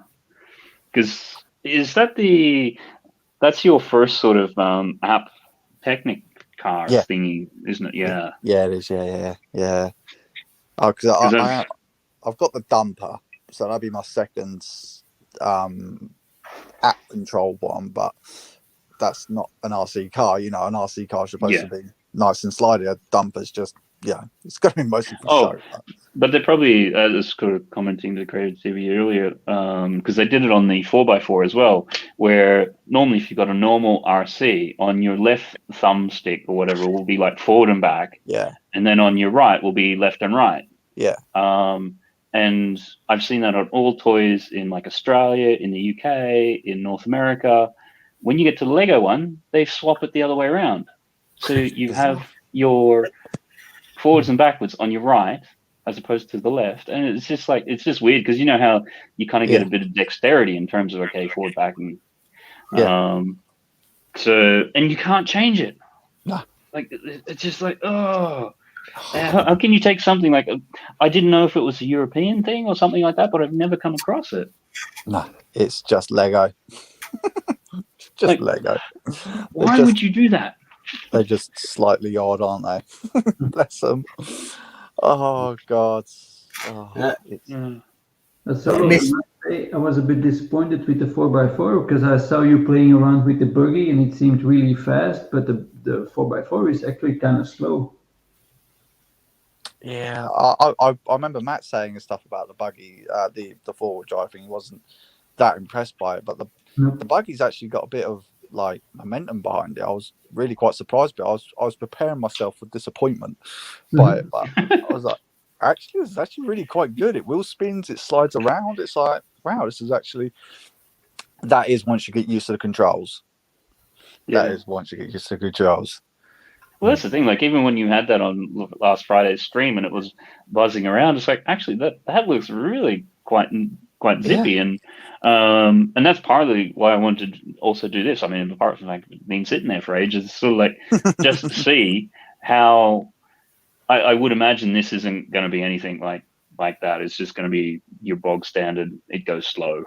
Yeah, probably. Yeah. If it doesn't, let me know, Matt, because then I might have to buy it and then get my missus to do like a little dual race or something like that. Yeah. Or maybe you could anyhow just give her the slow one. Yeah. Yeah. Now, I bet you a week of doing the chores that I can beat you. Oh yeah, no, she'll probably just end up picking up and throwing it at me. You promised me the fast one. Did you guys see that picture I just put up? Mr. Blue Toys said about they've been getting a lot of snow. Have a look at this one, guys. Look. Right, everyone says that the UK is always terrible and the weather's always terrible, but tell me that picture doesn't look pretty. Oh yeah, it's amazing.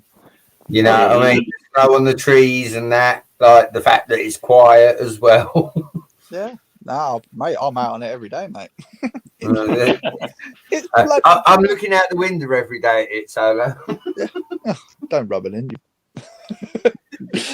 It's freezing out, man. It's a killer on the hands. It really is. Oh. I will be honest, buddy. I went out with Mrs. Brett tonight. She's a community carer and she's been getting stuck in the car. So she said, will you come with me tonight? I said, yeah, of course I will. So I went out with her. And yeah, I can tell you, mate, sitting out there, even with the heater on in the car, I sort of come in and my hands were like, oh, I'm indoors now. You know, breathe and get warm. I can feel my fingers again. So yeah, I feel you, buddy. It is like, yeah. Yeah, it is. It's freezing out. And I've got to spend an entire day down at Brighton tomorrow. So one time. Well, listen, if you get bored and you want a cup of tea, I'm 20 miles away. Be careful what you say. You got to sell it. Yeah. If you get bored and want to play with some trains. Yeah. So it's when the boss rings up. Hang on. I'm winning the race. I'll be with you in a minute. Won't be long. So, anyway, this is only a flyby. Anyway, I better scout because my missus might start moaning at me. Yeah, no worries. Well, thanks for popping by. Have a good one and speak to you soon. Yeah, take care, buddy. See you later on. Bye. Bye. Yeah, that was the funny thing when you had the OpenReach engineer turn up today. They had a look at the stuff and then they went to get the ladders off the truck, which they've got locked down. And they couldn't undo the lock because obviously it had some moisture in it and it had frozen. So it's sort of like, oh, okay then. Do you have like a cigarette lighter? And it's like, well, we've got some matches. Because, just to heat the lock up enough to get the moisture out so you can undo it. And so, well, no, that's not really going to work. And eventually, because obviously, we don't smoke, so of course we don't have lighters. And it's like, we've got one of those little gas thingies that you use to like light a gas stove. You can try that. Igniter. Yeah, igniter then. Yeah, Mr. Blue, in case you didn't see it, there's a picture of the UK looking pretty beautiful for once. And that's the snow on the trees. Look, that was actually taken close to where I am. And yeah, the UK is not often pretty, but wow. That is. Yeah, that's it's my phone history. Snow can hide everything. It's a shame we're not allowed out to enjoy it, Yeah, that becomes the next thing. Yeah. It's lovely. Yeah, no, it's lovely everywhere, but you're not allowed out. Don't go out. It's like you can go out and do pretty much everything, just don't be social. So you can go to work, only if you need to or can do or whatever. They've changed the rules to this week. Well, again, I was out with the wife earlier, Mr. Elder, and they're like, yeah, we don't know if we're going to be letting you out for another 2 or 3 months. I'm like, God, how long is this going to go on for now? They need to get, what's the population? It's like 68 million. Everyone needs more or less 2 shots. And they've done, I think, 10 million, one lot of shots. So it's a numbers game. It's going to take a fair while. Yeah. Trouble is, it's killing all the little businesses in the process. Oh. You know. Yeah, if you're not online, you're pretty much stuffed. Yeah, exactly that, buddy. You know, that's why I'm sitting here waiting for castle parts, because the demand for stuff is now online, gone through the roof. Oh, yeah. It's either people generally fall into two categories. It's like they're the busiest they've ever been, or they're sitting around twiddling their thumbs. Yeah.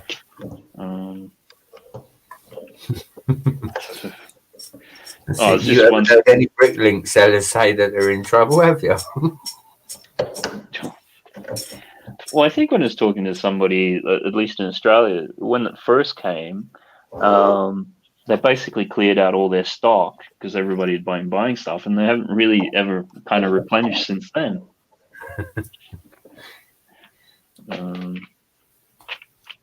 This is the other side of it, like you say. I mean, certain parts, certain sets, it makes things very rare. Right. Mr. Elder, now I'm not quite you with the pneumatics, Mr. Elder, but look, you've got me. I'm sitting there with a Technic gear motor. Just that's the trouble with Technic. You can just do that, can't you? You can twiddle with it. Yeah. And then half the time you're kidding yourself. It's like, I just need to understand how this works. It's like, oh, just so relaxing. I don't want to go back to building stuff I'm going to get wrong.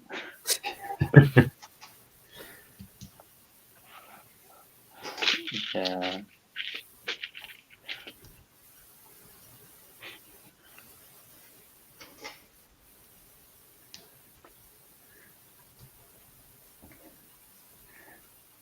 So that's going to go up there. Creativity. How has it been in Belgium in terms of shops having adequate stuff or selling out or things like that? In the beginning, there was a rush on toilet paper and these kind of things, but then it was in March or April, and since then we're good. We're good. We had to close the shops in October, November, and they reopened just before Christmas, so it's perfect. Okay. And I can work from full time since then, so no problem. Okay. And are you guys at the moment? Are you kind of all back to normal and stuff, or everyone's still locked up in their houses? We're not locked up. It's the pubs are closed, and that's about it. And the barbers, but all the shops are open, except for the gym is closed. The pubs are closed. All the fun things are closed, just like you said. Yeah. The parts shop, yeah, exactly.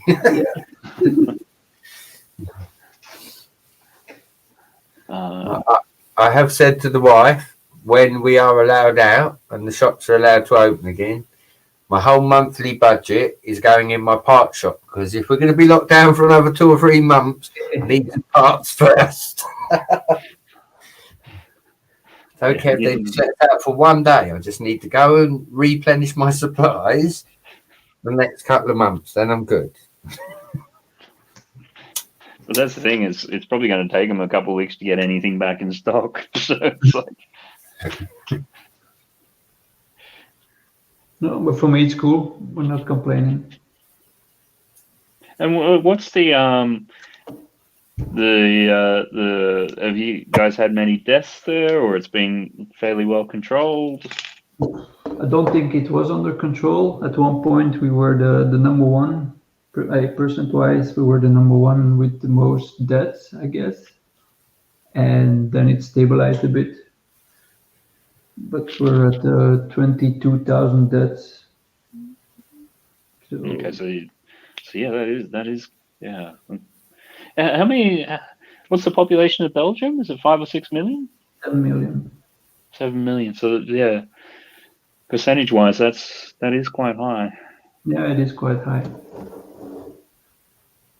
And I heard you mention that you already had, say, 1 million people vaccinated.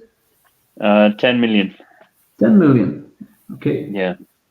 I mean, if you take the government numbers with a bit of grain of salt, because goodness knows if, each time they give their dog an injection, they count it as 5 times. You never know. But yeah, if the population's about 69 million and everyone needs 2 shots and they're up to 10, it's like, well, okay, 10 out of 140-ish. We've got a bit to go yet, guys. Yeah, I just looked it up. We're at 300,000 people vaccinated, and it's more or less 3%.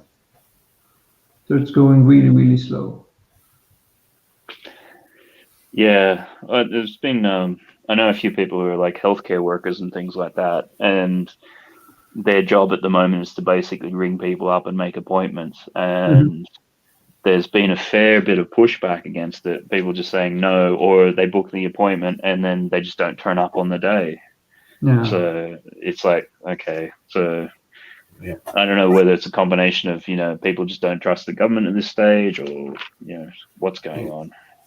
See, I can comment here, Matt, because Mrs. Brett had to go for her injection the other day because she is a healthcare.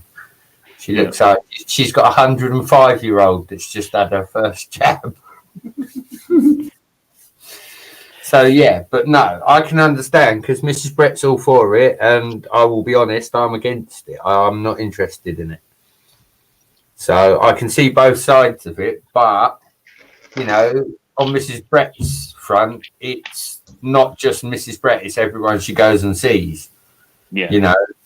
For work, it's a must. Healthcare's like people must have this injection, which I understand and I respect. Mrs. Brett went there. She had the first jab, her arm hurt for a little while, and she was fine. No big deal. But personally, I have no interest in it. That's just my own personal, it's not for me. I'm not interested in it. When I get ill, I deal with my illness different to other people. So, it's to their own, but I understand the ethics of it. And like you say, if they're pushing it out, I mean, again, it should, in my eyes, it should be offered to everybody free. That's the number one rule. It should be free, and it should be for everybody because everybody needs it. Well, I mean, it is, isn't it? Well, I mean, again, this I don't know, Matt, because I don't follow it as such. Okay. But I would imagine, most of it is free at the moment. But there will be other countries where it's not. Yeah, I mean that's up to however. Yeah. Yeah, but I mean, look, this illness has killed a lot of people. There should be a vaccine for everybody. Whoever makes the vaccine should say, right, it's your business to keep our clients alive. Have the vaccine. If I was head of the company, that would be my rule. I know it wouldn't be very good for business, but I'd sleep a lot better at night knowing that I'd give vaccinations to the people that needed it. Again, it is a choice though. It shouldn't be forced on anybody. It's like anything. You should have the right to have it or not have it. It's, personal choice. Yeah. If Mrs. Brett says to me, I want the kids to have it done, I'm fine with that. I've got no objection with her getting the children done whatsoever. But at the point where she says, right, time for you to have it, well, hang on. I'm not for it, and that's my wishes. And, in the same respect, Mr. Elder, I am also an adult, and I know that if anything was ever to happen to me because of it, I know that it's a choice that I've made. That's got to also be clear on the table. If you don't have the vaccine and you get ill, expect to be told, I told you so. I do understand that, but it should be free for everyone, and it should be a choice. If you choose to want to have it, then fair enough, have it. If you don't, you don't. It's that simple. You don't, sort of thing. Yeah. I understand, Mrs. Brett's 105-year-old, you know what I mean? Can you just imagine that 105-year-old going for an injection, seen a lot of things, Mrs. Brett says. And even she said, this virus is just nasty. It reminds her like of olden days, And that's the thing. We haven't seen a virus for a lot of years, have we? So that's why it's took the world the way it has.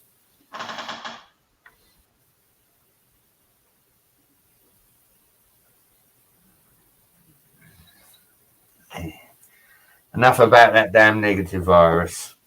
Back to Lego sets, monster trucks, and spaceships, because that's more exciting.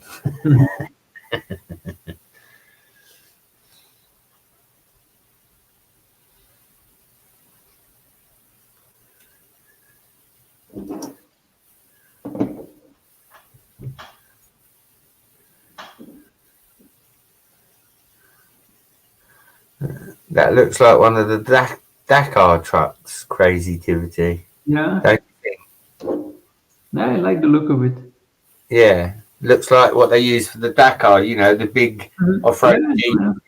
the suspension. And, yeah, it does look good. I'm liking that.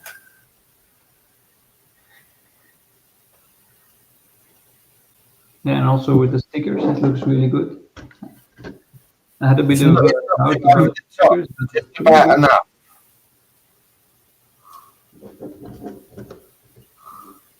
Too bad the doors don't open. Yeah, it's one of the few things which I think the actual stickers are worthwhile putting on. Mm-hmm.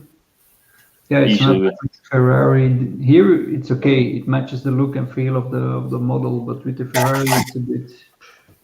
It's too much. Yeah, I think with that Ferrari too, it sort of it breaks up all the lines. You can't actually see what's there because you got like the stickers everywhere. It's like, okay, well.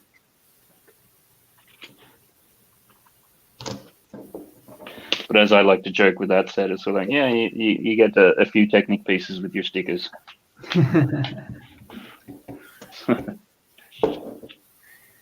And to be honest, I haven't met one single guy who said, "Hey, it looks really good." Yeah. Oh no. The people I've heard who said that have generally had the sets supplied to them by Lego. Yeah. So I think, yeah, it's always interesting with that. It's sort of like the stickers make it look like a dog's breakfast. It's like, so. Do you guys over in Belgium, like with the Technic stuff, do you find after a period of time like the prices really start to come down, or are they always sort of just consistent? No, they go up and down. You really have to look for certain sets. We have a website that's called Brickwatch. I don't know if you have the same in the UK, but on Brickwatch you can follow the price ranges of all the sets. Oh, so they go up and down. Yep, they go up and down. Oh wow, okay.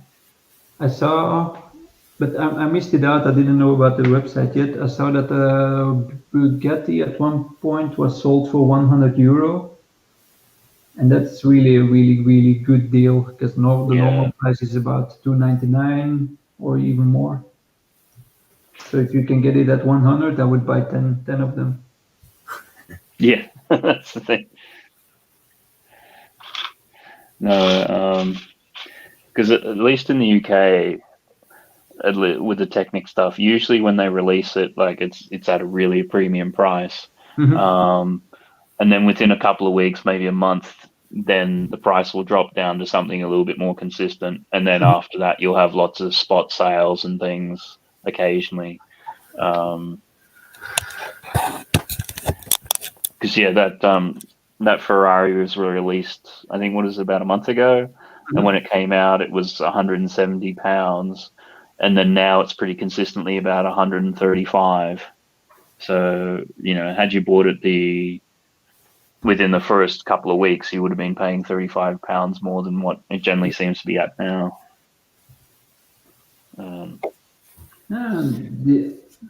Maybe you should check it out. The Brickwatch website also has a UK version. Okay. It's always good to find out about a lot of these little sites and things. I mean, the other one which use one called keeper.com, which sort of tracks Amazon prices, so you can sort of like say the 4x4, you could go onto the page and say, okay, right, once it goes down below €150 or whatever, send me an email, Yeah. And as soon as that happens, then that. So what was it? Brick watch. Yeah, we'll put it in the chat if I'm. Look at a brick watch. Okay, yeah, no, I have to check this out. What I also found out via this website is that on Amazon the prices are different in every country. So I can shop on the Amazon in the Netherlands or in Germany or in Spain, and they have different prices. Yeah. Yeah, we often get alerts about Amazon France and Amazon Germany, because even by the time you pay for the additional postage to the UK, it can still work out like to be much cheaper, like when stuff goes on sale. Although with post Brexit, it's still a little bit up in the air as to who's paying the tax and what it's being calculated on, and if it's happening. So it's like, oh yeah, I saved a whole bunch of money, and then by the time it gets sent and you get all the taxes and bits and pieces, it's like, actually, I've just paid a lot more than had I just gone down the road. Yeah, yeah, it's a bit of a risk now. Yeah, I don't think they've quite got it sorted as to what's going on, because certainly sometimes ordering stuff from Bricklink from Europe will work out much cheaper than doing it locally, and they still haven't quite figured out how all that's working yet. Do you use Bricklink at all? From time to time, yeah. Yeah. Okay. Yeah, I use it for the smaller pieces. I don't buy complete sets on Bricklink. Yeah, no, I never do that either. It almost seems like, at least for the stuff I look at, people on Bricklink charge a premium. It's like, well, it's generally cheaper on eBay. Yeah, and since I rent out my sets, it's I can buy sets in another country and don't have to pay the tax. So I'm buying tax-free Lego sets. Yeah, nice. But only if I buy them abroad. So I need to verify every website, shipping costs. But it's okay. I get a 21% discount on every set I buy, so I'm not complaining. Yeah, makes it worthwhile. Yep.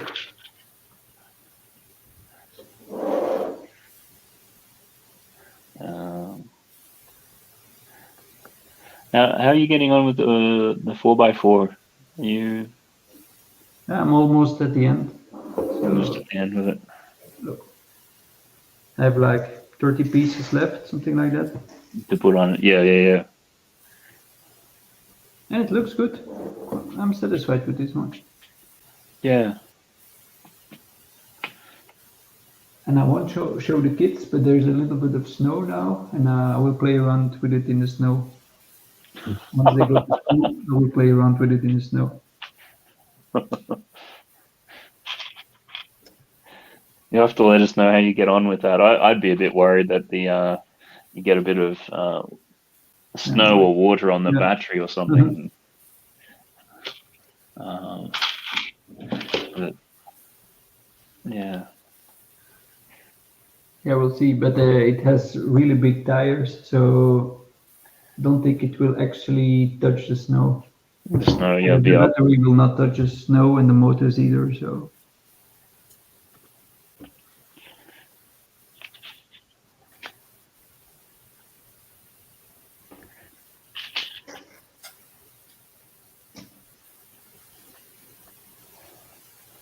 Yeah, it's been interesting building this one and not putting any of the stickers on. I mean, apart from the fact it's nice not to have to do it.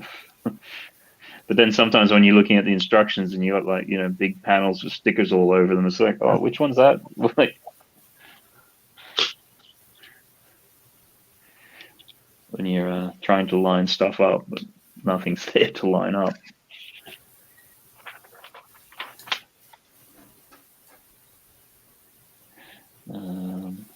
There. So what do you think you'll build next after that one? I don't know. The pirate set isn't complete, so I still have 2 bags to go. And after that, I don't know. Next week is a holiday week in Belgium, so almost all my sets are gone. They're rented out. So maybe building the Land Rover. I don't know. Okay, yep, that's right. You mentioned you had that one. We'll see. I also saw for the Land Rover they have a lot of interesting B models on Rebrickable. So yeah, maybe I'll start with the B model there. I don't know. Yeah, I've almost been tempted just once I get through all the A models for the Technic sets I've got is to then make a point to go back through and do like a whole bunch of B models. Yep, indeed. And I almost forgot, normally on Thursday I will receive the Nintendo NES. Okay, yep. Do you have the little Mario as well? No, not yet. Okay. Are you looking at getting that or not really? No, not really. It seems more something my kids would enjoy. Yeah. Oh, it's just with the TV. I mean, that they do it so you put it down, plays the music. Yeah, I know. So you're not going to get suckered into that. No, I don't think so. You got self-control.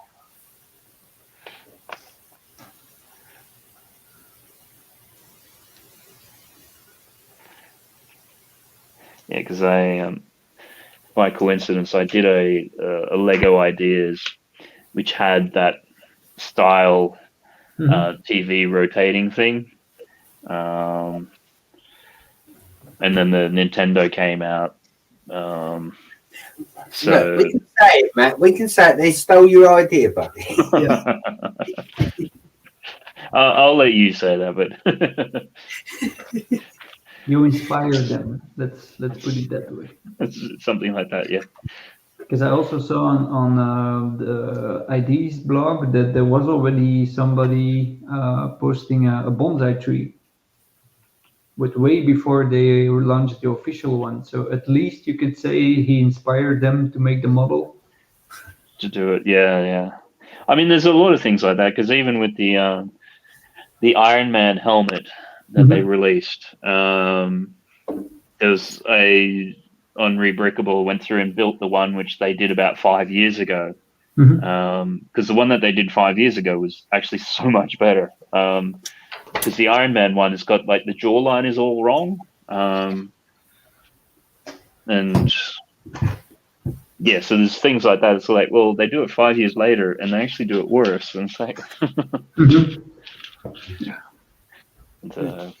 Did you see, Matt? I don't know if it's still the case, but some of the mosaics were almost half price on Argos in the UK.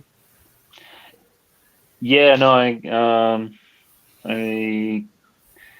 I got a number of those because there's a big custom one which I want to do for the holiday home. All right. Yeah. So yeah, I saw that and took advantage of it. So I managed to get a number of those Beetle ones. So it's sort of like much the same thing. It's like, do I want to sit down and do the Beatles first and then do it, knowing that I'm going to have to take off a couple of thousand of those things? Yeah, no, I've said I would like the, as I showed the book earlier, because, you know, as I said to you, Matt, I'm getting rid of all the Harry Potter. I'm not collecting it, but I got the Slytherin book because I am Slytherin, you know, but still Harry Potter and that.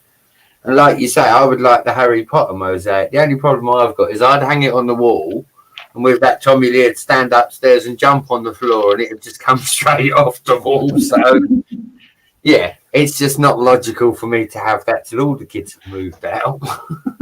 Yeah.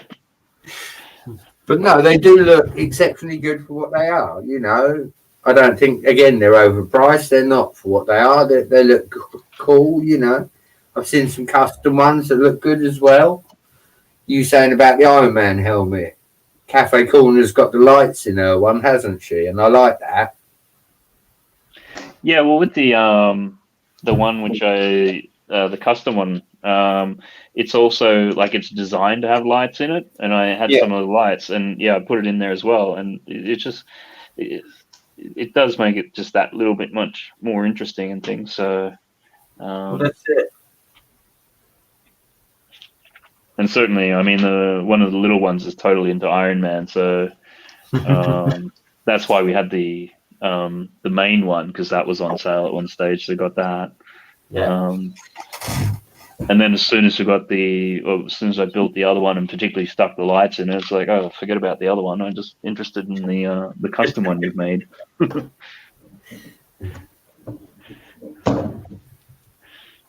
So.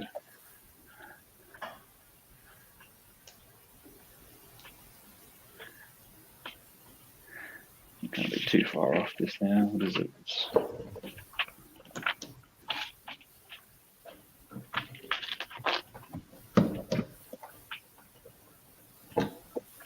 Yeah, my wife likes the Mickey and Minnie one, so that will probably be the only one that we will be buying.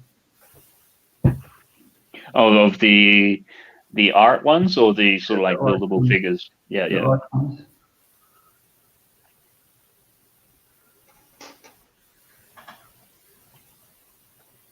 Yeah, they're even at full price. Like, having done custom mosaics in the past and trying to piece together like all the pieces, it does actually get quite expensive. And per piece, like I think it works out to like, at least in the UK, it's like 3.5p per piece for like new pieces, which it's reasonable. Of course, you'd always want stuff cheaper. But when you normally consider that most of the stuff, if you are to try to get it, it's going to cost you, like in quantity, at least 5p each. It's actually pretty good value. Plus, then you get all the Technic 16x16 plates and stuff. So,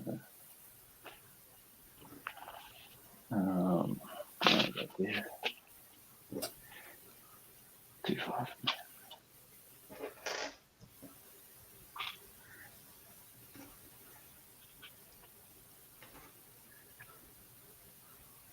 And certainly there's another website out there. What is it? Is it PV Productions?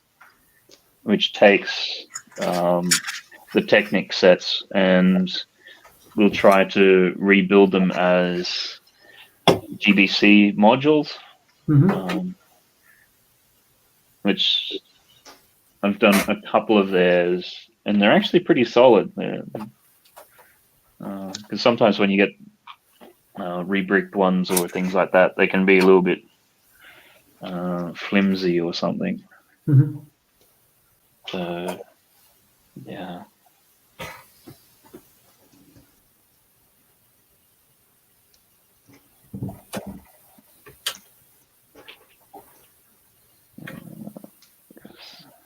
Some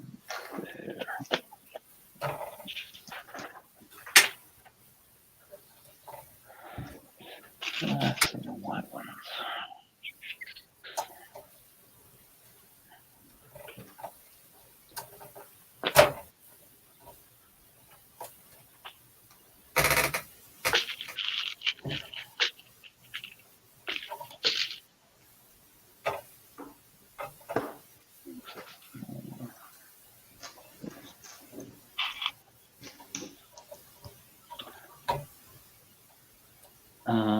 I think Mr. Blue Toys saying hello to Brett again. Yeah, I'm building spaceship at the moment, or trying. I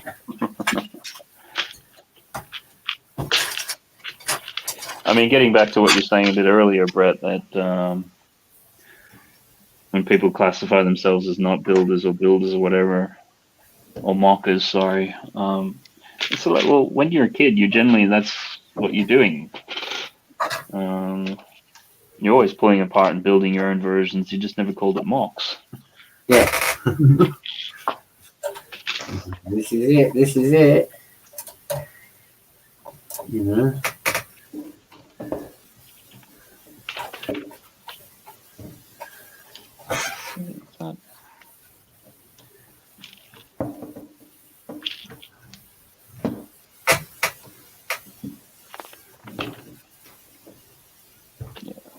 There.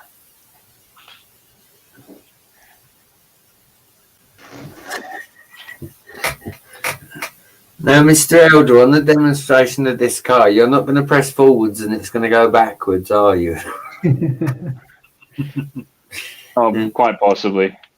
Have you told Crazy Tivity your luck with Technic Kings? Well, I think you saw last week, or sorry, the week before. And then before that, I think I was commenting earlier, like when I had the big red crane, because I forgot to put that gear in, when I turned it on, the actual main part of it spun around really, really quickly, like it was possessed or something. So, and that was on a live stream where everybody else could enjoy somebody else's misery. I saw that one, but I didn't. Now I realize it was you. I saw that, and then I knew I had to be really careful, and yet I made a mistake with the crane. I didn't realize till now that it was you. Yeah, no, that was me. It was So spinning around like crazy. It was really funny. Sorry. yeah, no, it was. We even had your little curse followed us when we done the monorail as well, didn't it? Oh, it follows everywhere. So Matt goes Crazy Tivity. He goes, I've got everything. I'm all set up. 3 times you had to run downstairs for parts. I thought it was more than that, but yeah, I'll go with your 3. It doesn't sound as bad. And then last week, or the week before, much the same with the forklift. It's missing some bits. See, now we do love the fact that you keep trying, Mr. Elder. That is one reason to come back. You don't give up. Oh, you know, there might be some entertainment value along the way.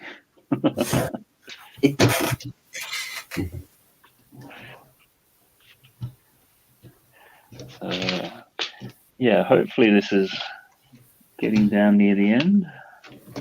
Although you never know, it could be the end of the first stage, and then the second stage we figure out what's wrong.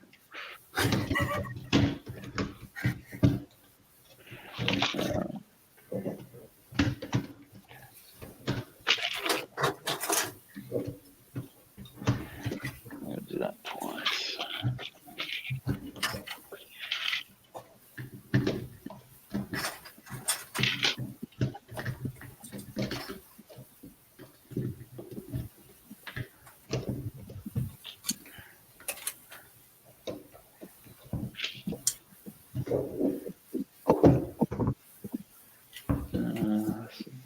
Top should go into there.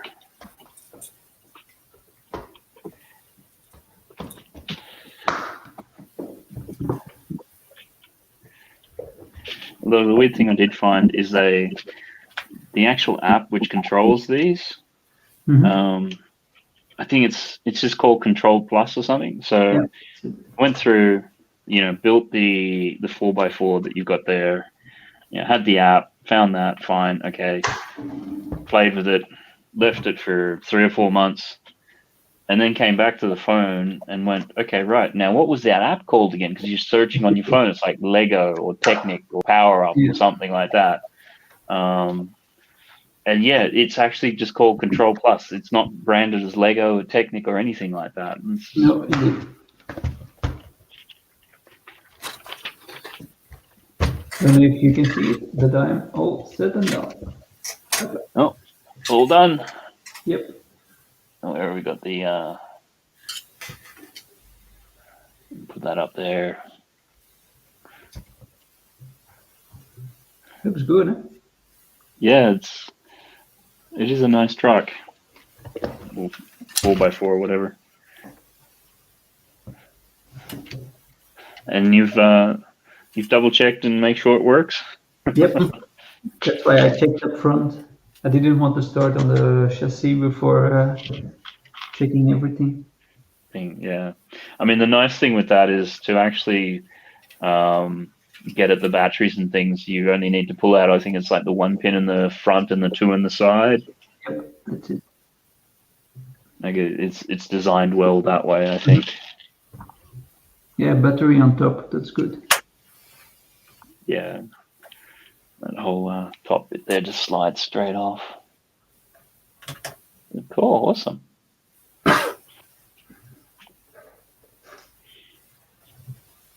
Yeah, hoping to get through this in about the next 5 minutes or so and have it done. But, we'll see how well it's come together. Yeah, now I see that I still have 2 stickers left. Okay. Not that big of a problem.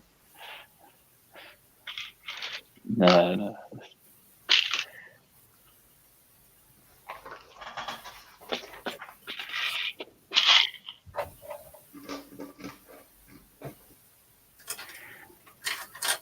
It's always interesting when you get down near the end of Technic builds and you start looking at the pieces and sort of like, is there some big pieces here which aren't spares, which I've forgotten to put on somewhere?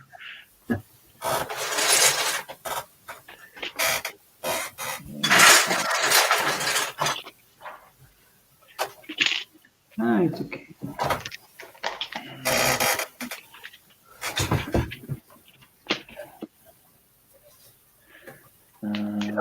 The stickers are for the inside of the wheels, so that's not an issue. Yeah, I after I put them on, I regretted putting them on. So those are probably ones that you want to think about whether or not you want to have them on actually. These can be easily removed also. There's no added value for having the sticker there. Yeah. Or just the way that the curve is and everything, like they're actually really difficult to get on in a way which doesn't look stupid.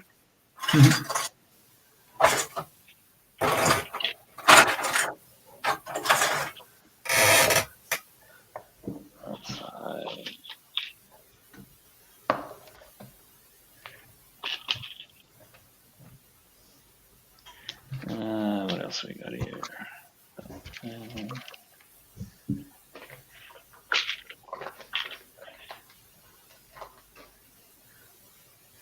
That one.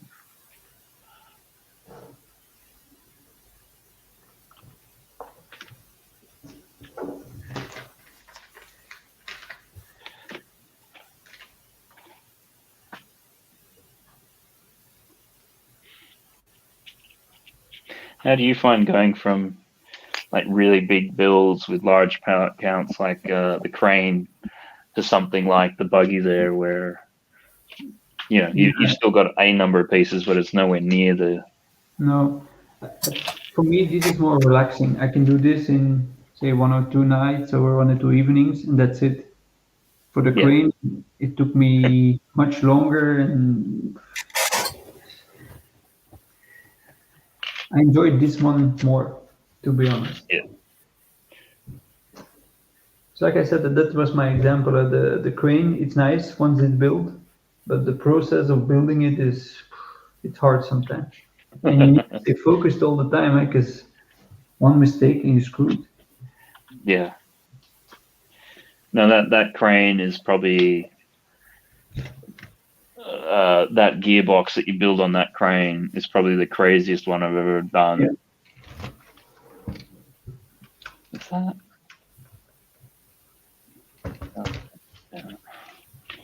Because you've literally got one motor driving all, what is it, 8 functions. Yep.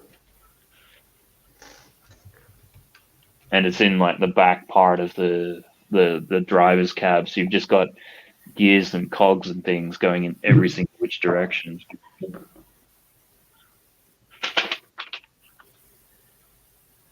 Where are those things going?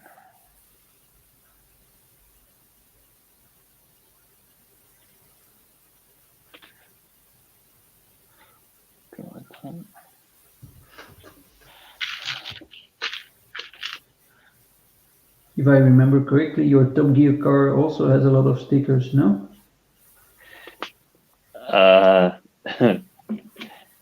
Yeah, it's got a full sticker sheet. Like, yeah, but I'm pretty sure that I'm just gonna build this and then rate it for parts. So I don't really want to put the stickers on. Oh, you're right. So, I mean, who knows? I might turn on the engine and it's super fast, but I doubt it. But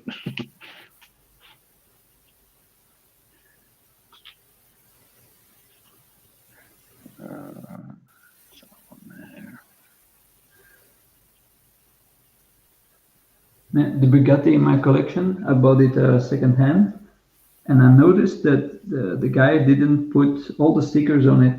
And afterwards, I verified in the instructions, and it seems that these stickers were overlapping parts. So he already knew that if he applied these stickers, then he wouldn't be able to take it apart again. oh, really? Yeah. Okay, I'll have to. That seems a bit silly. Yeah, it's a bit strange.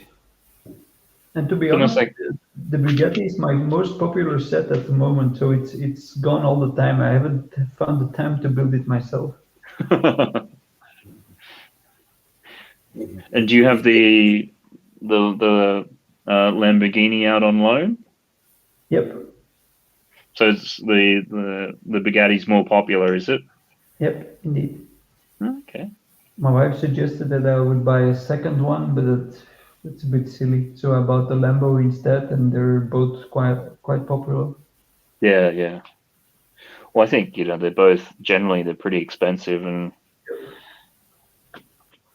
I mean certainly it's going to take you a while to get through it, so you'll get your value for money out of it if you're just hiring it. Indeed. I'm also curious to build a diagonale, because that's also a popular set. Yeah. One.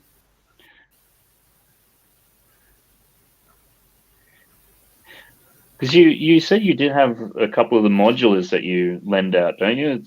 Yep. So I have the diner and the bookshop, and I ordered the corner garage, but it's on backlog, so it will only be delivered in March. Okay, yeah. So I suppose those, I mean, while they do have minifigures, they're not super desirable. No. Where I think something like Diagon Alley, I don't know, correct me if I'm wrong, that would have a couple of minifigures in there people might want to get their hands on. Yeah, indeed. I think it has 17 minifigs, so. And normally when I rent out a set, it's in a plastic box. For the Diagon Alley, I needed 2 boxes, so it's really the biggest set in the collection. Also, you do have it and you are renting it. No, when I rent it out, I need to use 2 boxes. Yeah, to get it all to fit in. Yep. Even the Bugatti fits in 1 box, but the Diagon Alley, I need 2.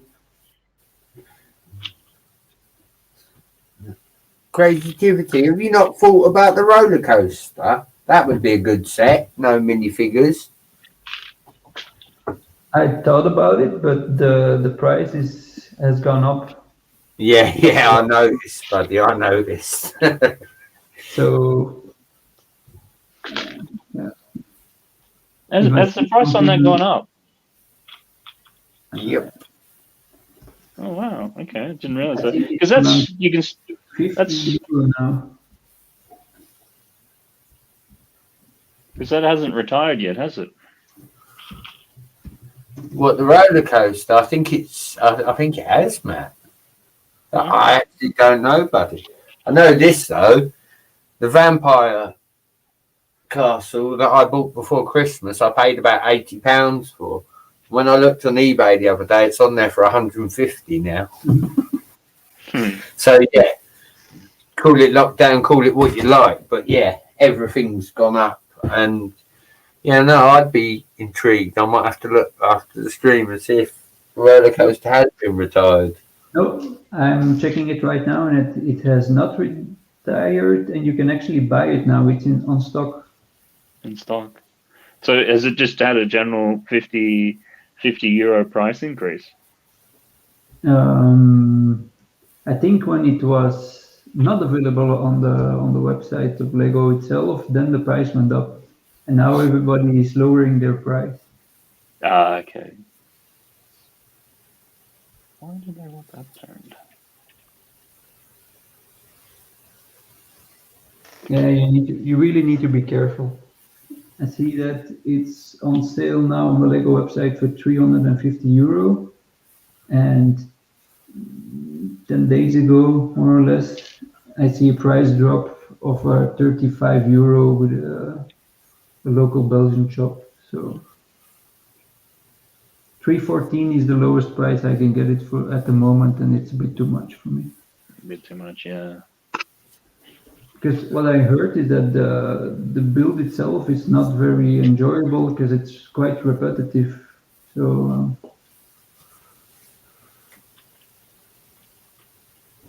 but the Yeah, first, quite. that is a really nice set.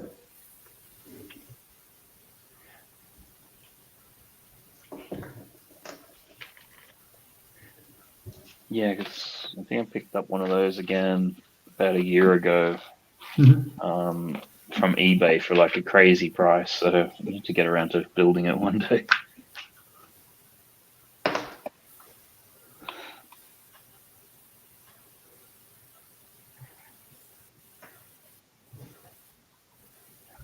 So yeah, about the only Technic that I'm really trying to get a hold of, but I can't get it for a good price at the moment, is the what is it? The Mercedes. What do they call it? Is it R-Cross? It's the one from a few years ago, which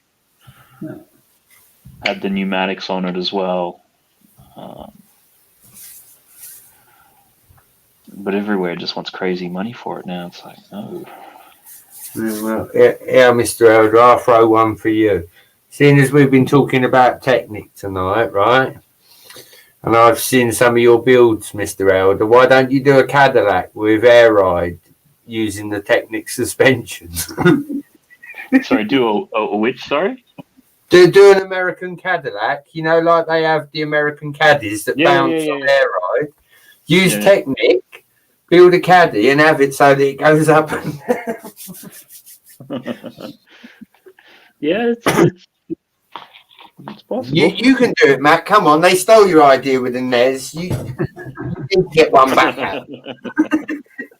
How you doing? Just build it. Hey, just build it. It's not bad idea for the pneumatics, though, is it? You know, if you was going to do a low ride, that's what the pneumatics do, isn't it? You could probably really do it well with that, yeah. Although knowing me, I'd want to make it fully remote control, and I'm not sure you can with the pneumatics. Although, did they? I think they may have made an older set. Just when you need backdrop, he would know the answer to this. Yeah. Well, I think it was in my dark age, so... Again, I think it was in my dark age, but I did hear a rumour of something along the lines. But yeah, I wasn't going to speak up because it was only a rumour. Yeah. Yeah, it would be nice if you could. Imagine that.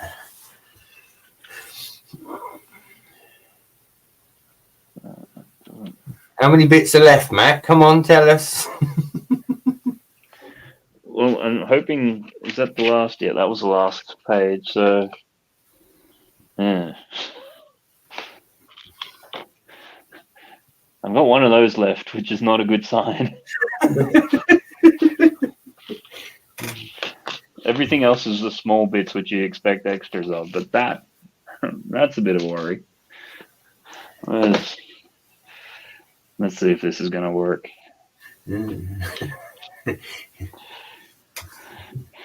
Okay, can we... title to Tragic Technic Tuesday. Well, it's one of those things that why would it ever go well?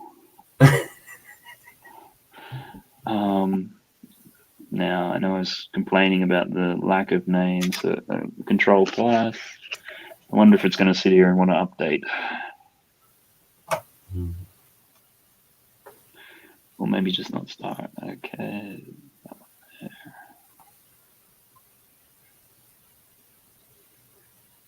Yeah, where's the battery thing here?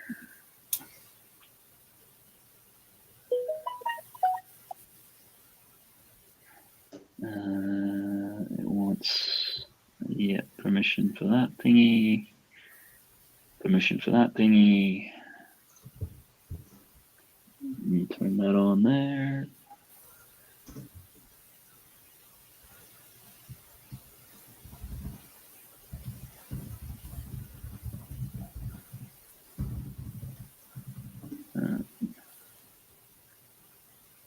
Having a think about connecting. It's having a long think about connecting.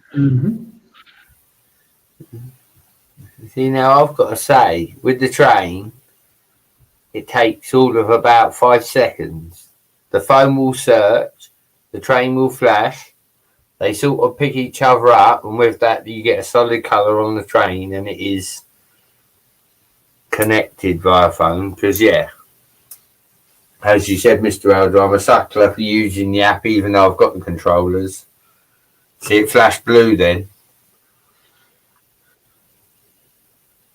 Yeah, I think because I'd turned it on first. Yeah, it always plays up. Yeah. Now, I think I've got to, it's one of these weird things where you got to hold it down for a really long time to turn it off.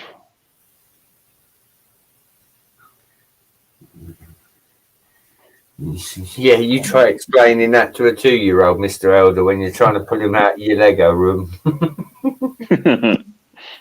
And I'm like, I've got to turn the train off. The other day, actually, prime example of that, I sat here for 20 minutes. And you know, like as the train's pulling away, you get that whine before it leaves. It's like, wee. I'm sitting there and I'm like, what's that noise? When I stood up, I looked, and I'd left this train on. It'd been sitting there for 20 minutes on, and that was what the buzz was. I was like, damn it.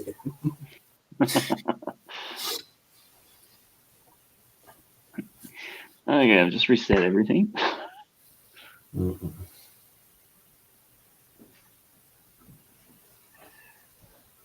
And that. Now it's asking me to turn it on.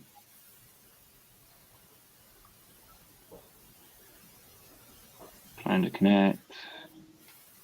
There we go. I think I got it that time. New firmware, please update. Yeah, of course. Why not? Definitely sounds like you got it. Well, can we see the? Yeah, you can see all the light flashing and having a think. Yeah.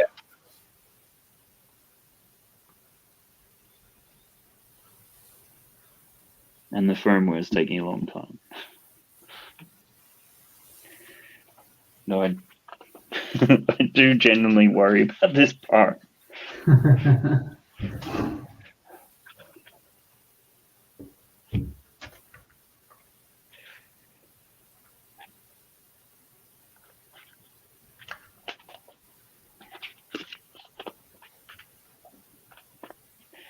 Did they, where's the parts list? See if they provided an odd number, which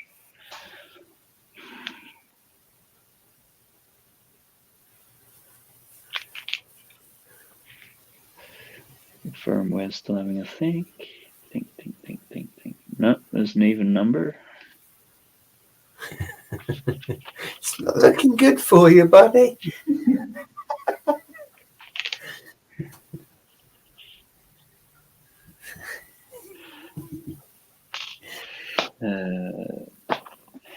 Firmware still thinking.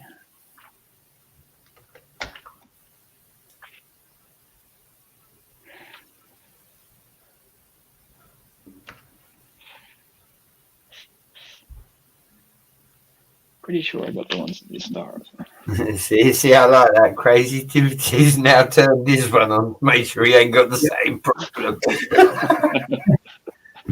No, I don't have the same issue, but for me, every time I start the app, it wants to do a firmware update every time. So I don't know if there's something going on, or it just does that every time. I don't know. Strange. Yeah, I mean, mine one of those when I've used it, it hasn't done it every time. But haven't used it recently though.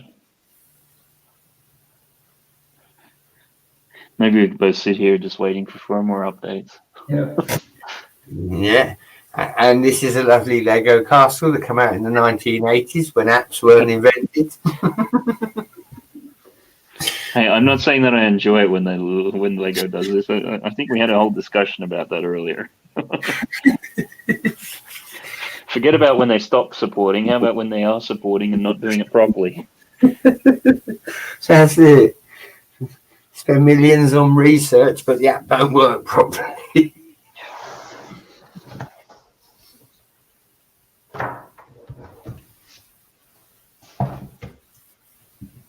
Mm-hmm. Now it can't connect properly. It's just like, good grief.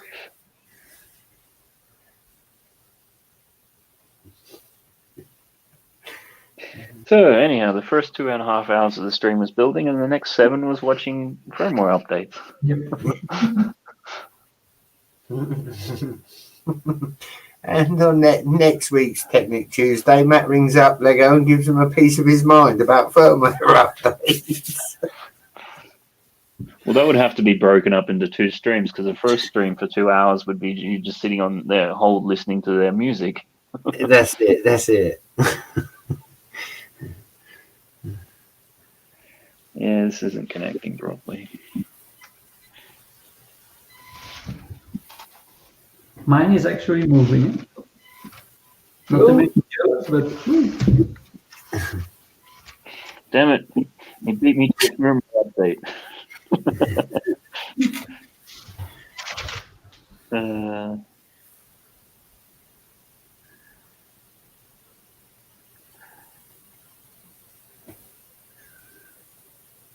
Go back to you. Now that you've done the update, Matt, it can't tell you it wants to do it again, can it?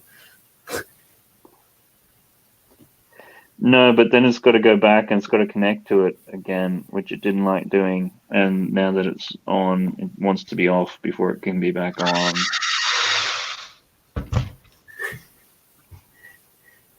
And then now it's trying to connect. Oh, allegedly it's connected. And it's doing a firmware update.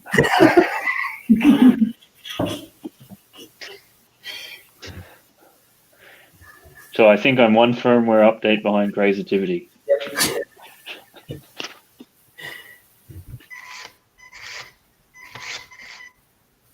This could be really painful because it means anytime that you turn one of these big motors on, it's going to do one of these stupid updates. Mm-hmm.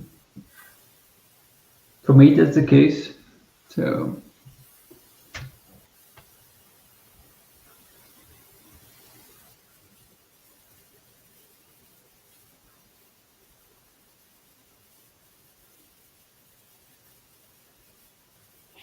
Anyhow, back to looking for where this missing piece could go.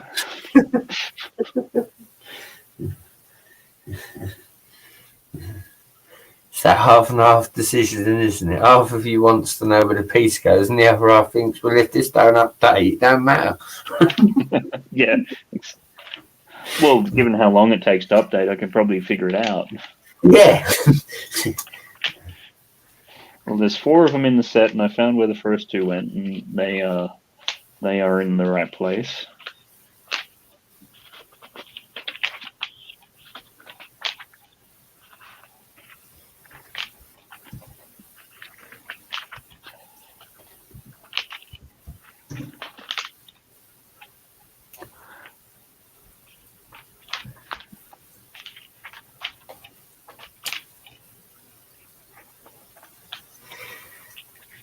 And this is all part of the joyful Technic process. Okay, so allegedly it's been updated successfully. Now it's trying to connect. Allegedly it's connected.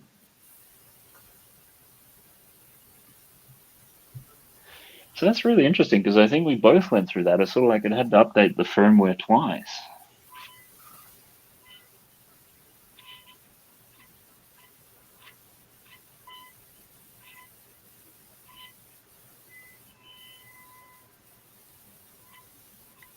Yeah, it's not happy with the calibrating.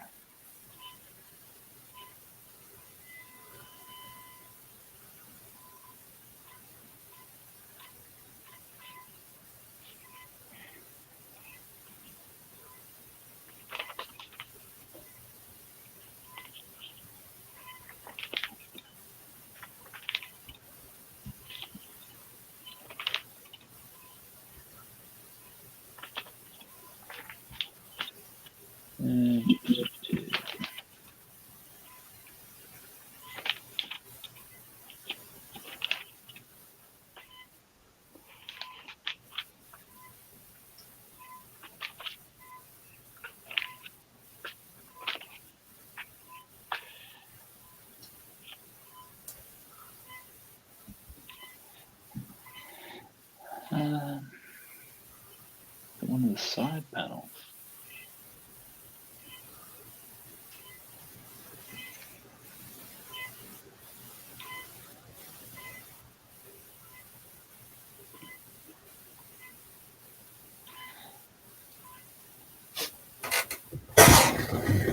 Are you sure you don't want to do that? Yep. Just to be clear, Matt, what age is on this set again? I don't know. It's probably a 9+. So.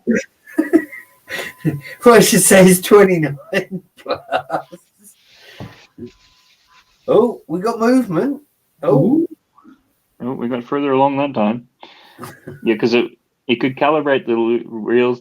It could calibrate the wheels to the right, but it couldn't do it to the left, so it just got stuck there. I think you found the missing piece.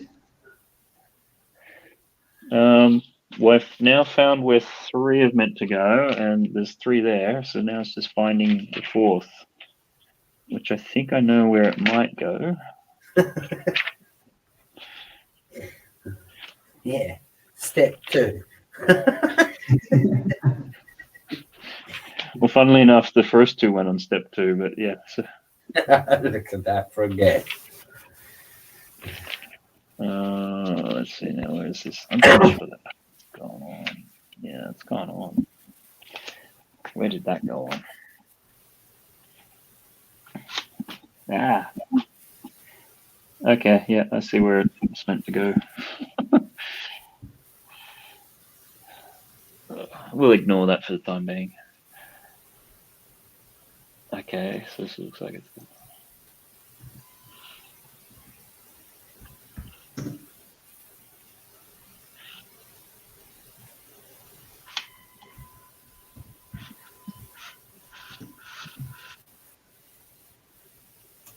Moving. Then you can do them both at the same time. Oh. Right, finally.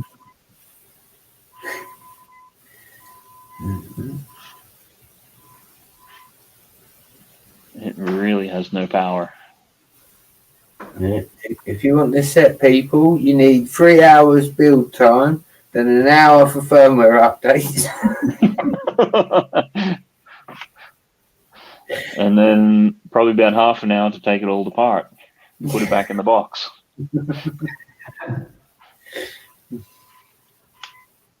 It's funny. It's like the reverse has more power than forwards.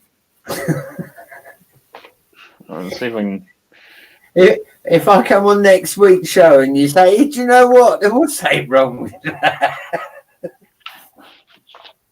See if I can get it lined up a bit more. Matt, can you see my screen? Yeah. Do you also have this kind of a speed indicator in the middle? No, it's something completely different. Okay, and that seems to be the thing with like each model. They don't do it consistently. Like they'll do something different. Because like as Solo was saying a little bit earlier, he's got the buggy and they've got all the controls on one side. But I thought maybe it was a setting in the app, but you say it's a different control per model. Yeah, I think it's a different control per model. Okay, no, the reason why I ask, if I go full gas, it says that it goes 35 kilometers an hour, but no way that is true. It's way too slow for that. Yeah, it's like that's like a good running speed.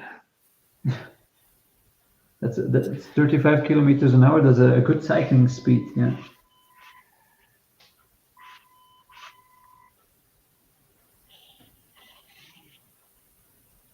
See, that's going forwards, but when it goes backwards, got nice acceleration. Why is? Can you show your controls just to have an idea? Yeah, I'm just trying to get out of the learn how to use your car thingy, which seems to be. Okay, we do it all the way that way, all the way that way. So we go into the next one. We go that way, go that way. Yeah, we're happy. Combine left and right. Yeah, we've done that. Change.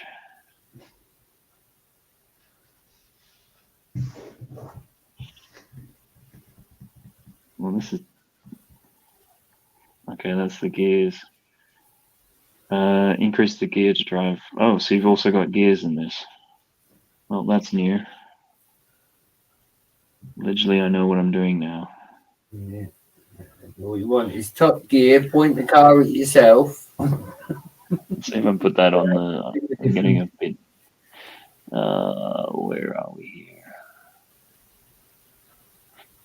I might just try to turn this light off and see what happens. No, it's okay. It's okay. All right, thanks. So yeah, you've kind of got your forwards and backwards, and apparently there's here you've also then got manual and automatic transmission, and then you're steering on the other side. Yeah.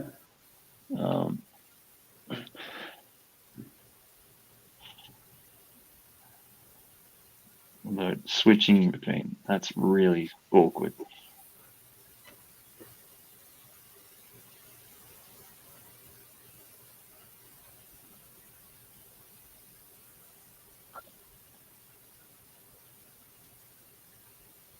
Yeah, allegedly this is going, that's 100 odd miles, 100 kilometers an hour. It's like, I think it's the sort of thing to make you feel like you're going fast, but you're not actually going fast. The only time it'll ever go quick is when it's getting towards the end of the table.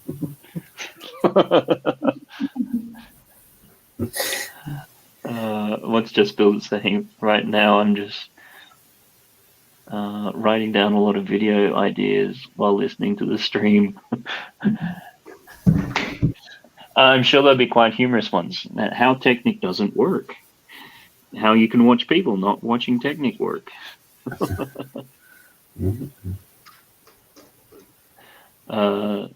These are all the ideas I have. Don't steal them.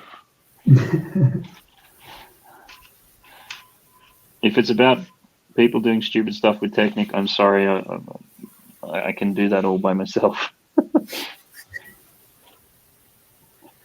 I just find it amazing that reverse is much faster than going forwards. Like, what? Do you know what, Matt? And I'm going to say, did you buy the motorized back tumbler? They did a tumbler, didn't they? That's motorized. No, I didn't. Which now that I've seen Yeah, the parts that it has in it, it's like, no, I wish I did. That's like a pile of poop as well. You know, I've heard bad things about the Top Gear car, but I've also heard bad things about, the back tumbler, because, somebody turned around and said it's such a wrong idea. It's so slow. It doesn't turn. It's pretty much what you got there. But people were buying it purely for the fact that you could get the motor in it, and because nobody wanted it, it was cheap. Well, that's the thing. It actually, I think, has one of those small, like, little train motors, like that. Because particularly when you're trying to motorize the big cars and things, like these things are a massive sort of brick. It's basically almost twice the size of that train one. Yeah. So you can imagine if you're trying to put that into a car, whereas if you've got the smaller train one, it's Yeah. because it's weird. It's like that motor is like it's in the Batmobile, it's in the train, and like 2 other sets, and that's it. Mm-hmm. But I just can't believe that reverse goes fast. It's all right. You just got to learn to drive it backwards, Mr. Elder. And it's like, okay, we'll go forwards slowly and then reverse. Okay, let's go slowly. And then we'll go quickly in reverse. And I can't even think of, if I built this wrong, how I could possibly have made it that. It's like, It's not that. I can just see Crazy Timothy pressing forward on his and it going flying off the table. Yours is so slow you can catch it before it goes off the table.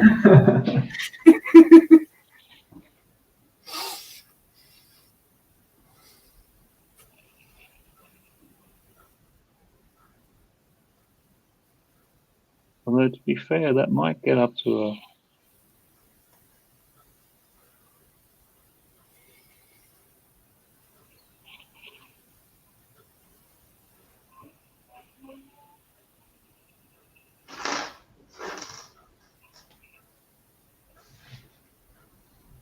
I think it's just. I think once it gets going in forwards, it then does really ramp up. Like the RPMs do feel like they go twice as fast eventually. Than I don't know. Anyhow, I think Just Build It had what do we got there? Lego trick shots, Lego stereotypes, how to sort your Lego collection. I've already done that one. How to display your Lego collection. Lego working microscope mark. Rubber style. Well, that could be an interesting one.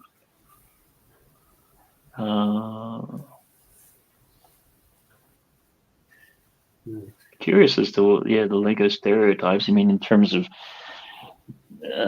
Technic people being bumbling idiots who think they know what they're doing, but not really.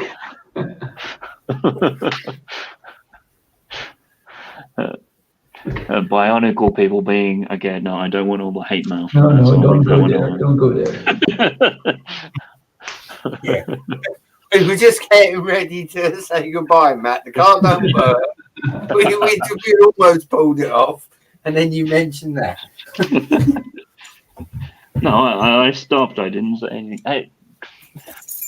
This must have been baited by Just Build It. So, cool. Yeah, I think that if you guys are all pretty much good, I think we might just call it a night there. Yeah, okay. Yeah, cool. Yeah, just quickly, Brett, is there anything coming up on your channel you want to quickly give a plug for? Not really. I think solo stream tomorrow, Matt. But other than that, you know me, I'm very random with my content. I just put it out when I feel like it. Cool. Creativity, you got any thing coming up on your channel or anything you want to give? I just create shorts when I feel like it. So there's no idea behind it. There's nothing there, yeah. No random stuff. Cool. Yeah, we'll see how we feel like during the week, and maybe there might be another train wreck, which we call Technic Tuesday next week. Okay. Otherwise, no, thanks very much, guys, for coming along and jumping in. It's good to have a chat and build and everything like that. And if anybody's out there, just hit that thumbs up. We appreciate that. Have a good one, and we'll speak soon. See you later. Thank you. Bye.